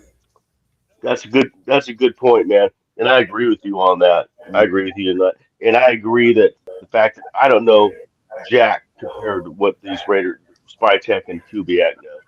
I mean, so and like I said before, no matter what they do, I'm gonna trust in. I just don't know the guys yet. So I got some research to do before Damn. I mean, I didn't know who Stoops was until I started looking him up, and the more I read about him, the more impressed I am with him. So maybe the same thing will happen with Kieron Crawford. So when I see more stuff on him, maybe I'll like him more. But yeah, I trust his staff, so you know. Damn. Freaking Vikings done took big citrus, man.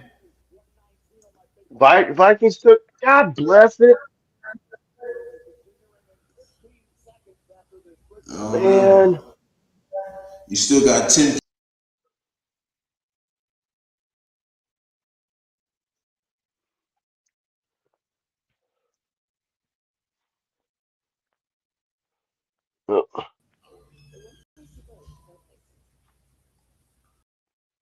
You cut out there for a second, nephew.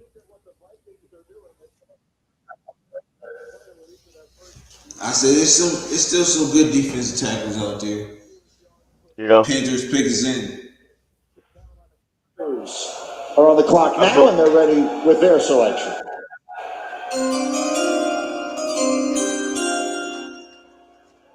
With the 83rd pick in the 2026 NFL Draft, once again, your reigning NFC South champs, Carolina Panthers, 8-8. Wow. Chris, Congratulations. the second wide receiver, Tennessee. It was first team all SEC last year, over 1,000 yards receiving and 9 touchdowns.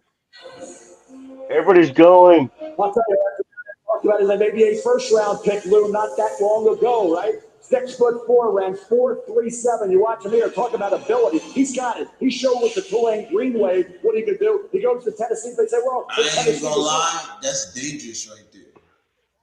They got him. They got McMillan, Terror, whatever his name is, Terrorota McMillan,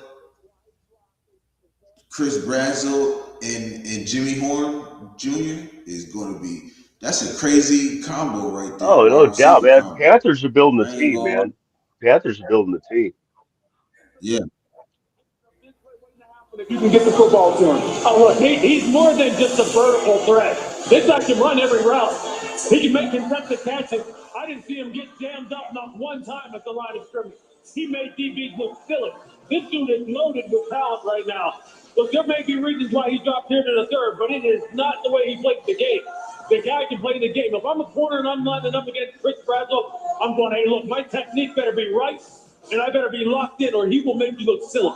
Tell you what, attack the ball a little more. I think if he does that, takes advantage of that size advantage that he has, and he's an athlete, not a big yards there for the catch guy, but from a talent standpoint, I thought he could have been. I think I mocked him, Brady, back in the day with our first draft podcast with a late one. That dropped him into the second. Here he is going in the third round. This is a talented football player. Their division rival Buccaneers will pick next in round 3 from Pittsburgh right after this. Wow. Man. 100 years ago, no one would insure. Man, oh, Manischewitz. You say we must get, we can get Sarraj, Ted Hurst. Ted Hurst came in for a 30 visit. I don't even think that of them guys that we picked the last 2 rounds, they came in for a top 30 visit. So. Only person we got that came in for a top 30 visit is Fernando Mendoza. Yeah, that's another point I was thinking about too, just a little while ago. It's like, man, we haven't drafted anybody this besides Mendoza that we brought in for a top 30 visit. Mm-hmm. Most of them went to That other one teams. was that one was a given. Caleb Yeah, because we Downs, keep picking up people I've never heard of. Caleb Banks, Lee Hunter, they went to other teams.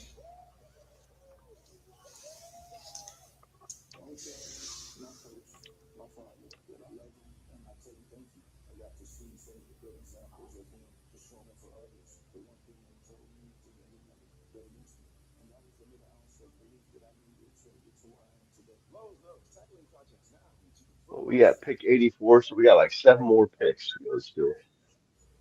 Where we at? 84 is in right now, but it's commercial time. We're at 91. Yeah.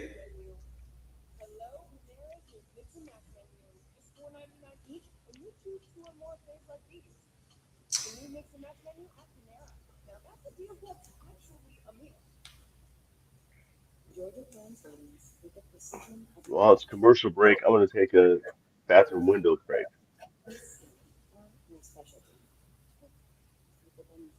Oh, yeah.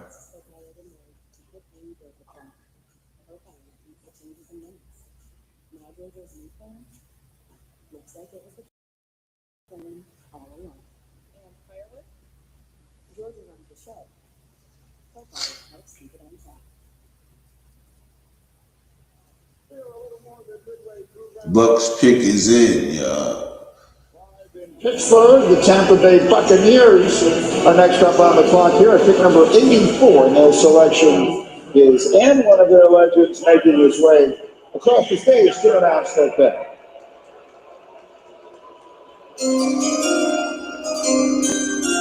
Fire them cannons. Welcome to the draft here in Pittsburgh. Thank you, Pittsburgh fans, for being the host of this tremendous draft.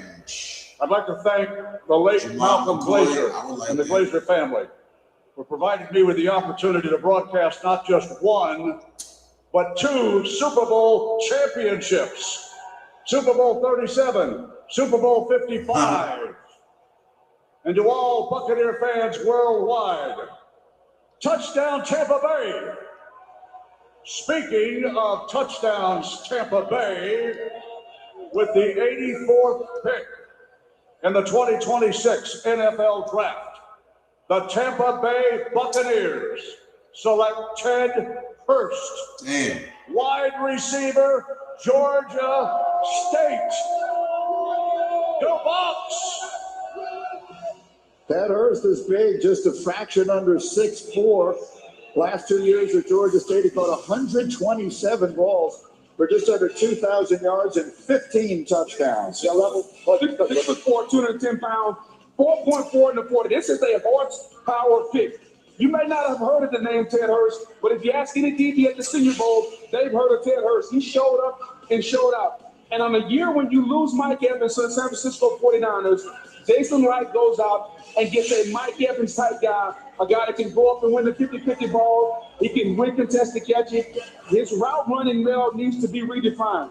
But as far as somebody that is a big play waiting to happen, that can go up and make, that can run away from DBs, Ted Hurst has a ton of upside. Yeah, that gets that level of competition. In the Murray State game, he was a man among boys. South Alabama, he was phenomenal. And as you said, when he goes down against the better players and you stick out and you get attention, that speaks volumes. And again, that's a skill set. We talked about Chris Brazil, rare skill set. Ted Hurst, dribbling, bigger receiver. So some of these guys now are coming off the board in that second, third round area because they have a size element that just can't find.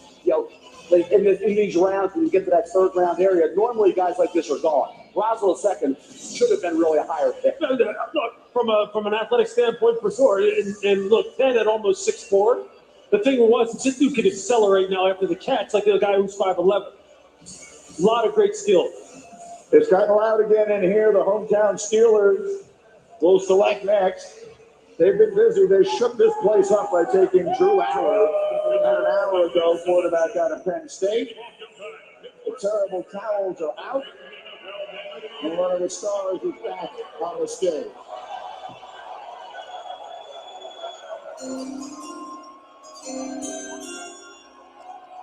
Pittsburgh, I got to hear you with this pick.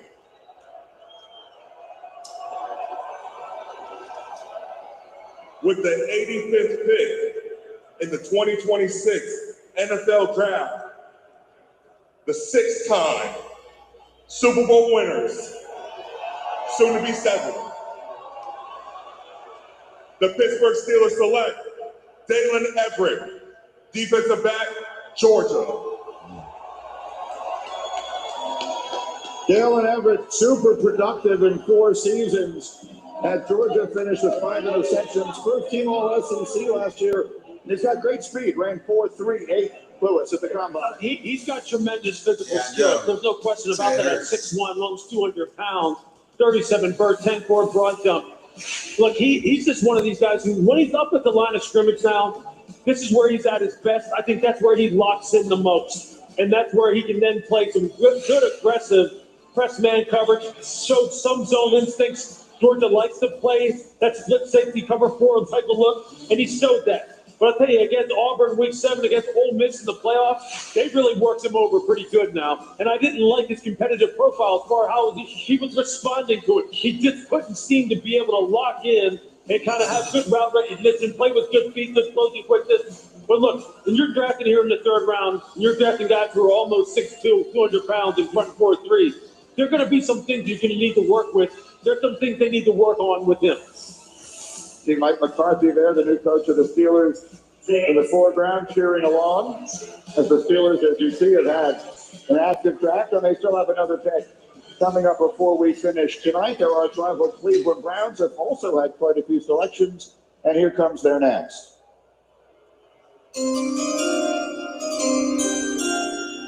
With the 86th pick in the 2026 NFL Draft, the Cleveland Browns select Austin Barber, tackle, Florida.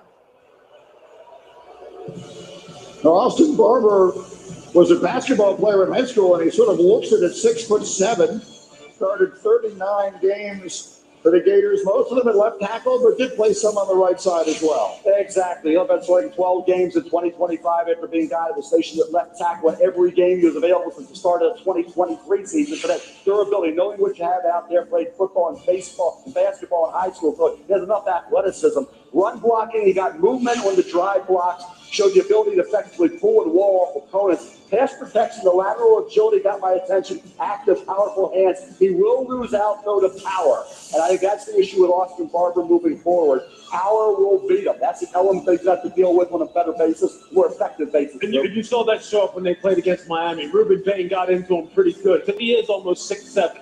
And he's just got to play lower. The punch timing has to be on point when you're playing against guys that can just get up into your chest. And that's something he's going to have to contend with at the NFL, too. He's already put it on tape. You're going to have to play lower. You better play with good hand use. Ruben Payne already showed you what your flaws are. Cleveland has been active, busy in this draft. AFC North in general has been Miami. Made 4 selections already, and the Dolphins are next up here. Pick number 87.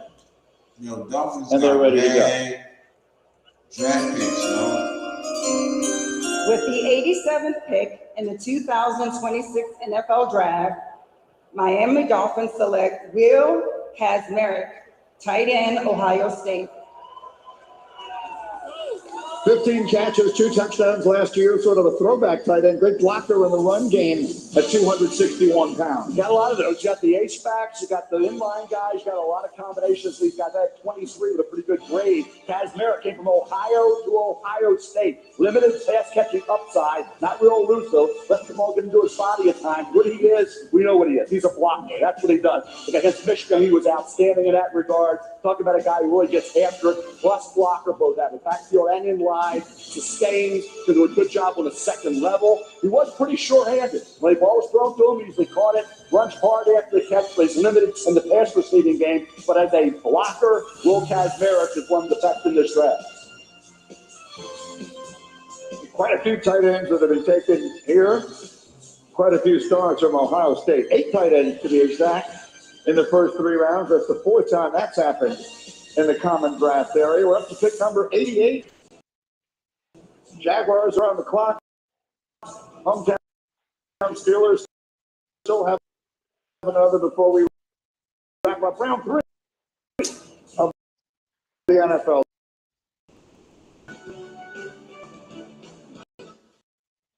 Thought they were cooling off on the side. It's getting warmed up. Surprise! DirecTV got hot. He played in high school? Really? Well, I went to Hey, Yurp. I didn't go to high school. Anyway, it's never been easy to keep up with your favorite sports on live TV and streaming apps. So hard.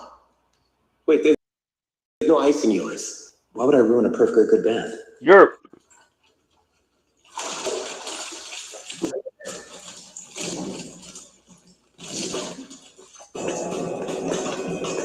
You're froze. No, he's not froze. Huh? I was gonna say, man, you've had your camera on all night and you've had hardly any blips. I think just one. You said I had what? I said you got your camera on tonight and you haven't had any blips. And I mean, there has been no problems. I think that's cool. That's because there's 2 of I them. hope I didn't just jinx. I hope I didn't jinx it. That was probably a stupid thing to say. I know, right?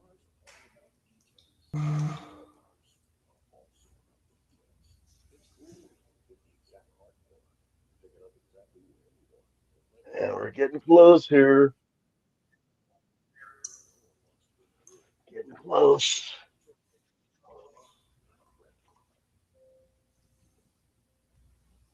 We were 4 picks away. Yeah, something like that. We got 88, 89, 90, and 90. We're 91, so yeah, we're the 4th one from now.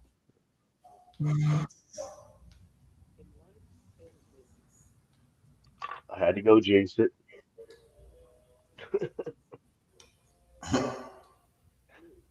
Bless it. He said, how about them Raiders? Yes, sir.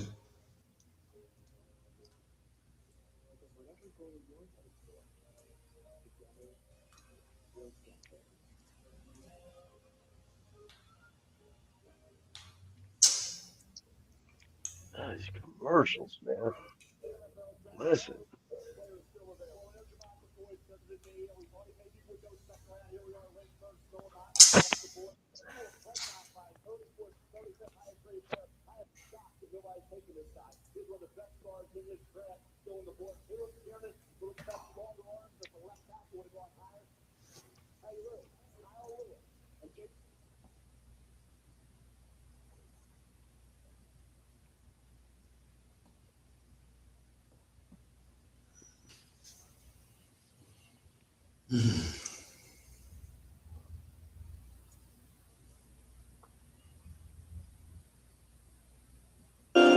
With the 88th pick in the 2026 NFL Draft, Jacksonville Jaguars select Emmanuel Pregnon, guard, Oregon. Damn it! Lo que pensaba, otro de esos linieros interiores que tenían un grado potencialmente de segunda ronda, termina siendo el I'm mad. I'm mad. 7-3 carry in the rain at Iowa City against the Iowa Hawkeyes. And you think about it, started at Wyoming, USC, then Oregon, 4-year starter at 3 different programs. He has to get powerful, sustains his blocks in the run game, pass protection. Man, I don't know who I want now. He's got heavy hands. He will lock you out. I was impressed. He's 6'4" and a quarter, 314 pounds, huge hands, 33 and a half arms, about a 35 vertical. Somebody's got to explain to me why he's still on the board here near the end of the third round doing work. You know what? I think sometimes his posture in pass pro gets a little top heavy up over his toes, and it limits his ability to recover against good finesse rushers. But you're right. He is a mauler in the run game, and his punch will stone you. I have him as 34-inch arms. You know, sometimes the scouts, man, they're measured a little bit different. But I'll tell you, you're right. He's got the tools. He's a road raider. One of those names we did expect to hear called earlier, to Emmanuel Pregnon, is headed to Jacksonville. The Chicago Bears are next. Their selection is in. There's took Dylan Thieneman last night. They've taken Logan Jones and Sam Roush so far here on night number 2. I believe this is Jimbo Covert coming back to announce the pick. That's a pit man right there.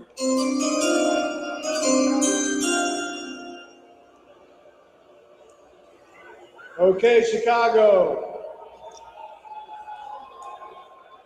With the 89th pick in the 2026 NFL Draft, the Chicago Bears select Xavier Thomas, wide receiver, LSU. Go Bears.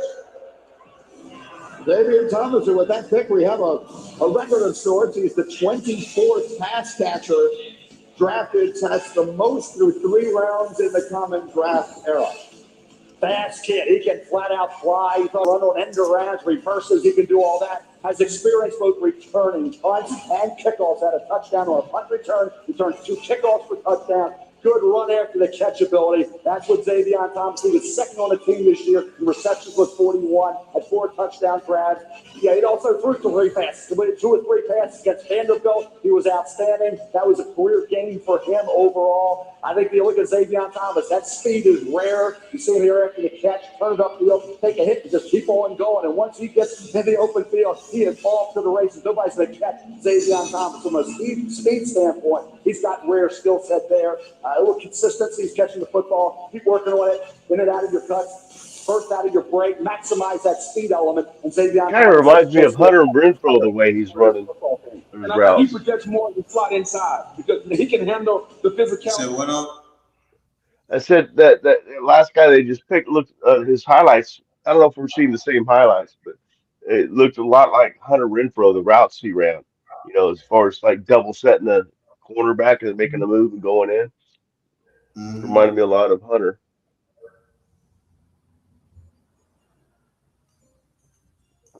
Nah, that's fast. No.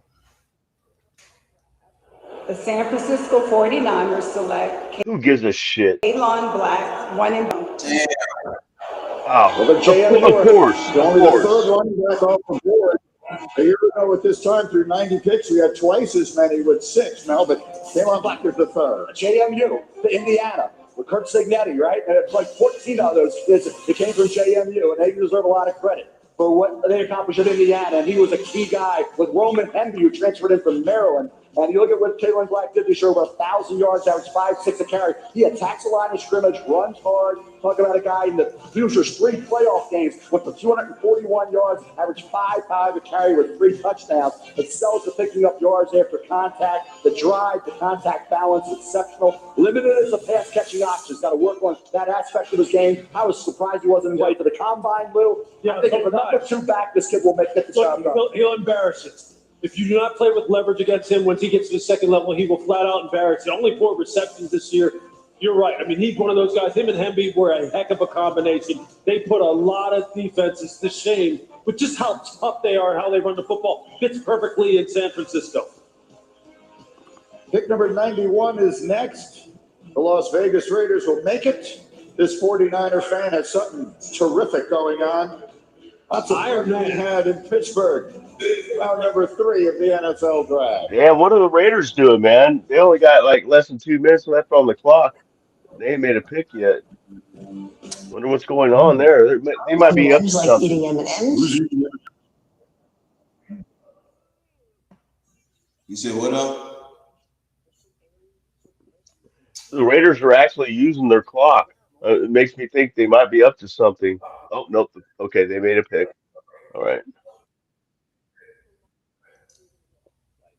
I was wondering if something was happening because it took so long compared to other teams this year or this draft.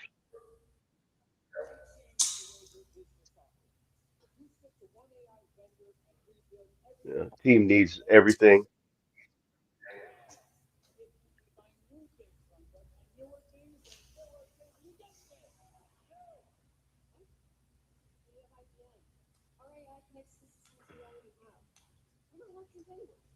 I sure would like to get an offensive lineman here.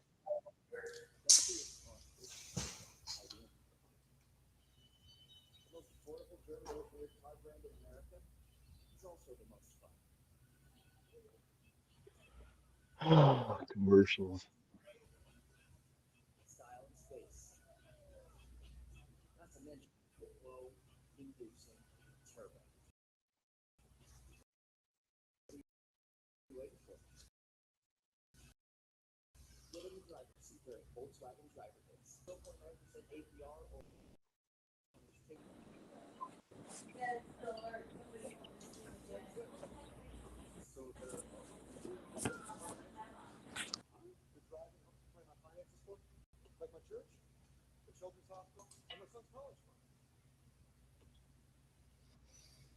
I'm gonna turn this off. This is wrong. What the heck? Oh. What it is, what it ain't. What's up, Josh? Man, my bad about earlier. I was at the dog park and we had the motorcycles going and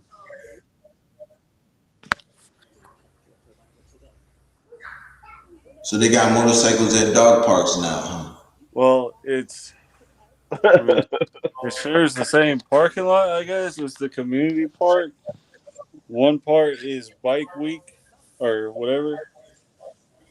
And then on the other side of the fence is the park, splash pad and shit.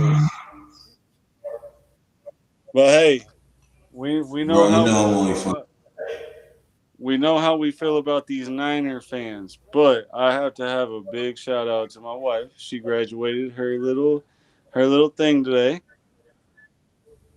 What's that? It's called Vet. Wife. She's a veteran, and she got in a little bit of trouble, so she went through the little vet court thing, and she graduated today. Hold on, Raiders pick is in. Hold on, Raiders pick is in. Do all kinds of things. It's constant communication, and that communication all goes back right behind that little door back there. And they have a staff of about 10 people in there that are just killing it tonight. So I would like to just give if you guys could give them a big hand, that'd be awesome. They've done a phenomenal job. Anyway, with the 91st pick of the 2026 NFL Draft, the Las Vegas Raiders select Trey Zoom III, guard Texas A&M. There we go. There we go. There we go. Left tackle. Going to move inside. Won the Jacobs blocking trophy as the best blocker in the conference. Yes, Nice. I'm loving it. I'm like McDonald's now. Oh, that's trademark, bro. Came out of USC. Trey Zoon was a fixture at left tackle, but he only has 32.5-inch arm. Was going to have to move inside the guard or center. He's a two-sport athlete in high school, football as well as track and field, shot put, and discus.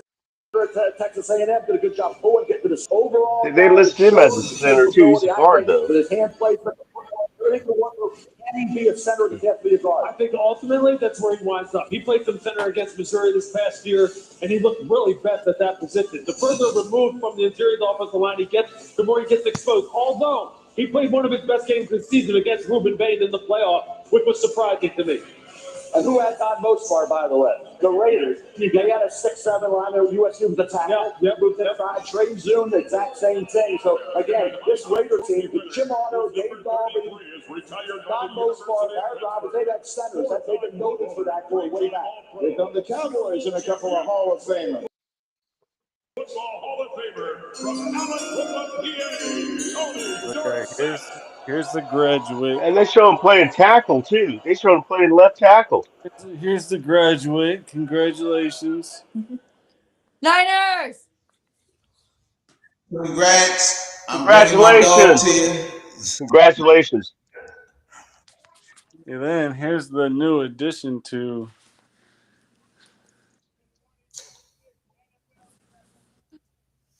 Oh, who's the little pup? She's like, what? Say hi to America.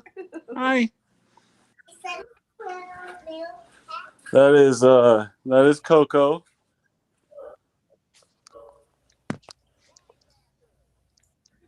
So what happened to your Oh man, hey, so my other pup. What do you think, Sarge? Oh. Yeah, no.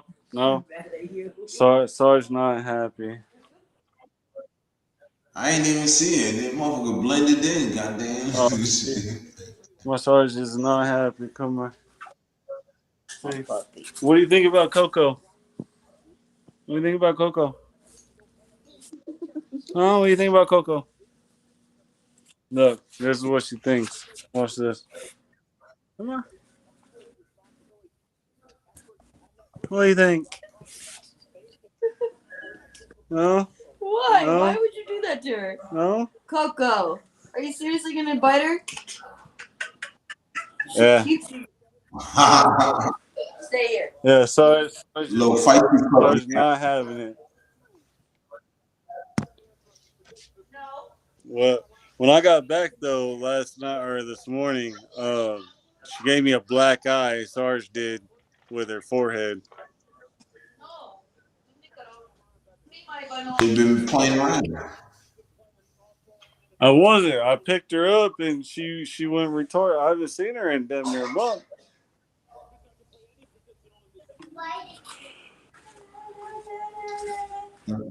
But hey, happy wife, happy life, right?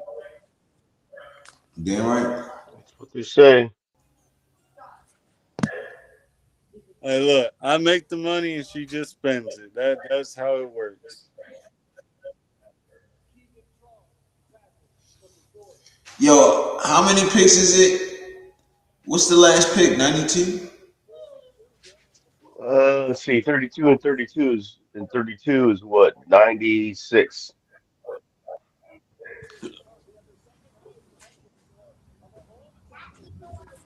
So who else is on the Super Bowl bandwagon? Not me, not this year. Oh man. I know. I disappointed you.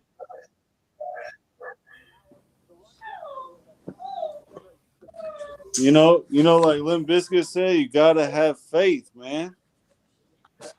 I got faith in the Raiders. I just don't think we're gonna get. I'm not gonna set myself up for a hard fall again. I'm sorry. I'm not gonna do it. Kind of how I did my Max Crosby jersey.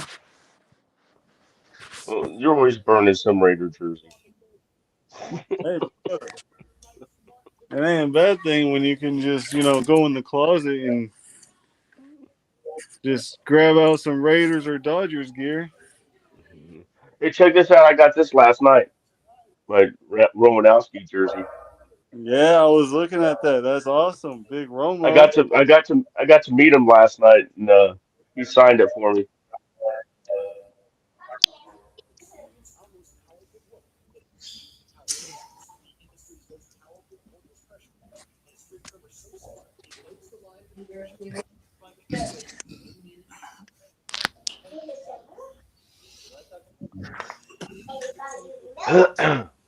What do you think, Sarge?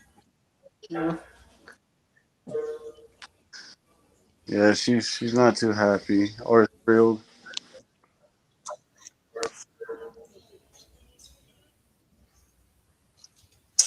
Crazy work, man. Well,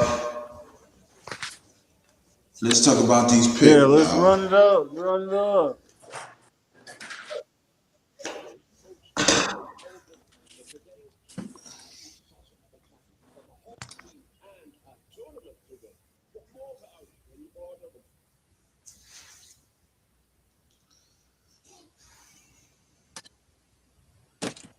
What the hell's wrong?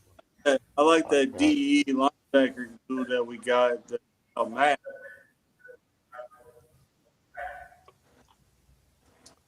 Yeah, Kieran man. Crawford. Dude. Mhm.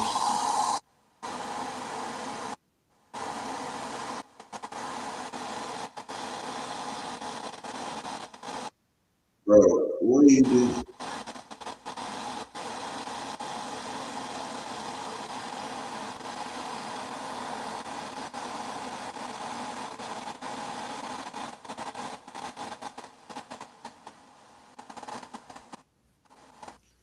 So Mendoza at 1, Trading Suits at 2,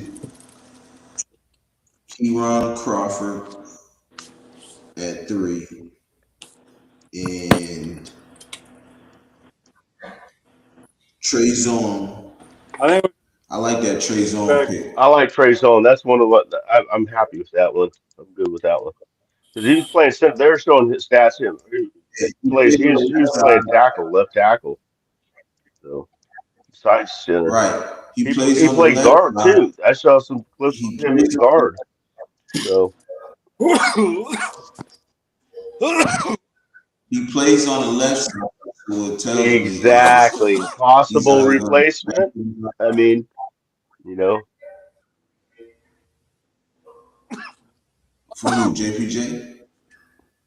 no, I mean not for when Colt Miller retires. No, No. they They got him at guard. he Played plays center, tackle, guard, but and he's better at I just saw highlights on the channel I'm watching. They showed a bunch of highlights of playing left tackle as well. So I mean, he yeah, I he seen it. played all three positions, center and then the whole left side. So that's a good thing. So you might be thinking about it possible for when Colt Miller's done. Possible play there. Just throwing out the possibility. I mean, it could be. I mean, I heard Lil Rick say he got short arms. Yeah. Well, he's only 6 foot tall. That's the thing. So I mean, yeah, you can't have really long arms. Yeah, I don't think he's gonna. I don't. Yeah, I don't know you're if he's saying gonna be a only six replacement. foot If tall he's like gonna Well, play that. I'm 6 well. I foot and understand. he I'm has only short five arms ten, too. so I mean, I'm just I'm saying. 6'2". I'm just saying it's a possibility they could be thinking of him. As taking over. I'm not saying they hired him or pick him for that. I'm just saying. No, I know, but even like I'm just saying, like 6 foot and you have short arms, even the possibility is Hey, kind of call him like, T wait, Rex. hold up. Okay, he That's okay. why I He's think not going to he's be a better. tackle. Okay, all right. He's going to be a center or guard. Either way, I like the. Either way, I Oh, like the pick. He might be a water boy. We don't know. Right, but you don't have to hold on. You don't have to act like that. That's your opinion. That's cool. But we're giving you we're having a chance to give you our opinions also. That's all I'm saying.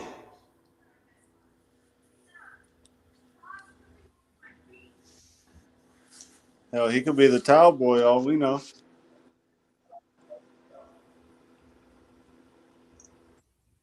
What I'm saying, what I was trying to say is, at 6 foot, with short arms, screams guard to me more.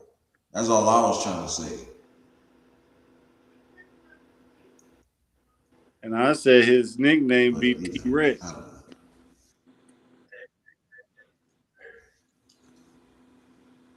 But all in all, I think it was a good pick though.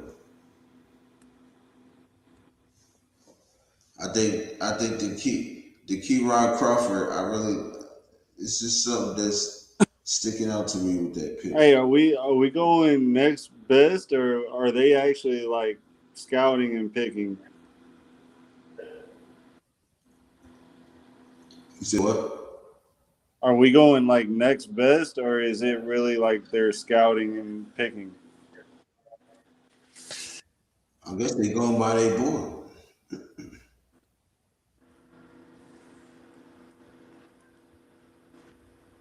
I think we did a better job on the quarterback position.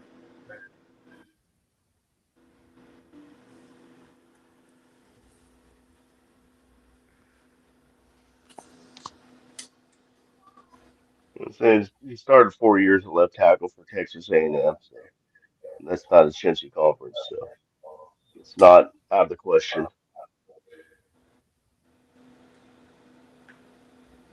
Oh, nobody's gonna jump on me about saying we needed a better quarterback. All right, whatever. Don't listen to me then. Oh, I didn't hear you say that. I definitely agreed with you. Oh, you don't like Mendoza? It's not that I don't like him, I just don't love him. Oh, yeah, he's a boy. You shouldn't. I'm just saying, That's a bro. fact. That's a fact. That's a fact.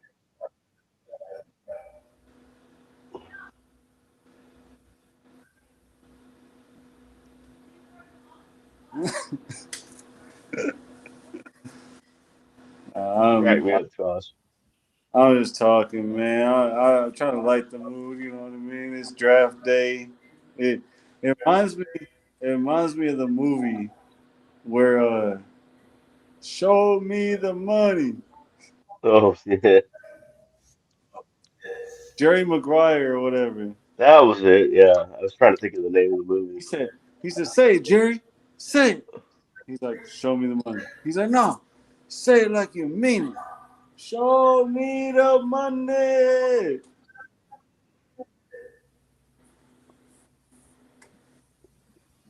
And yeah, I'm really proud of this San Fran fan. She it was hard work. She did it.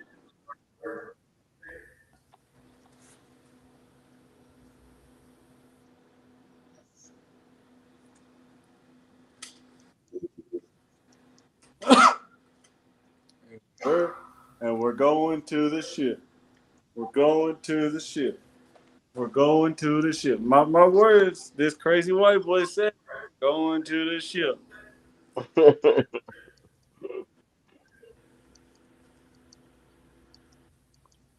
Hey, I'm either gonna be happy or sad by the first 4 games.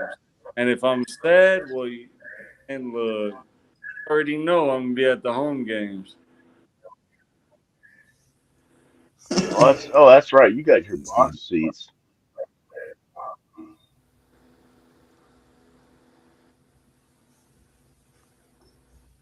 I hear you can do anything you want in them box seats.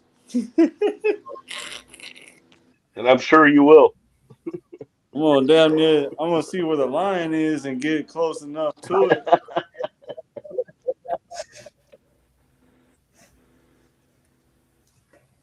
I'll be opening. I'll be opening the other envelope just to see what's inside. You know what I mean?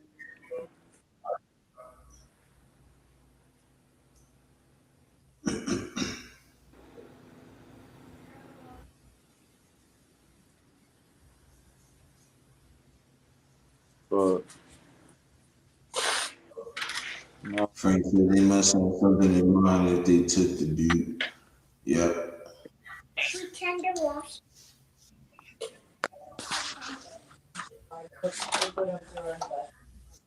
Absolutely right. That's your choice.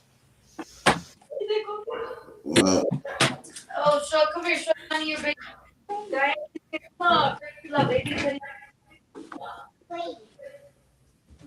Let me put the clothes on. I just pretend to wash it. You do like this.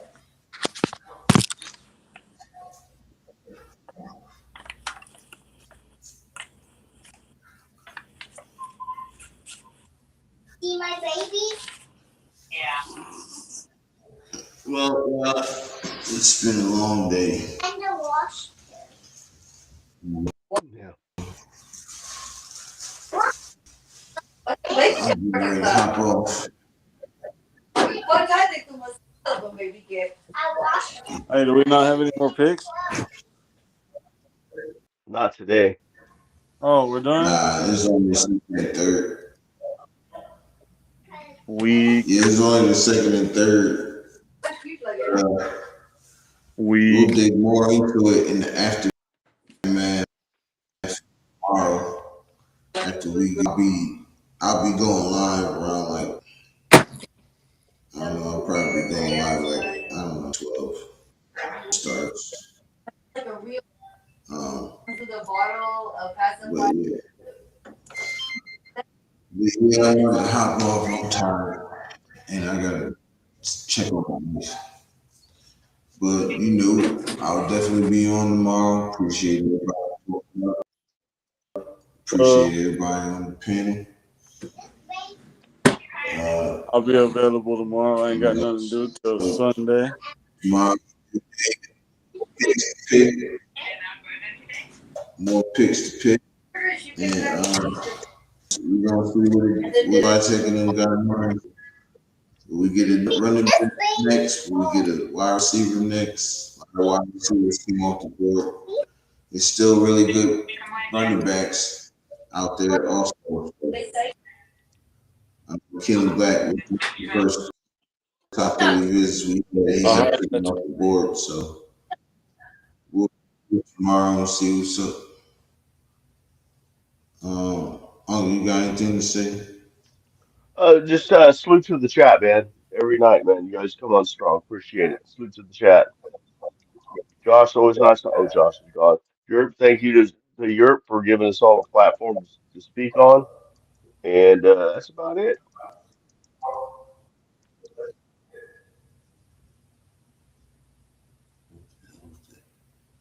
Facts. Appreciate it. But yeah, man, so I'll see y'all tomorrow, man. That being said, y'all know what it is. You're Raiders.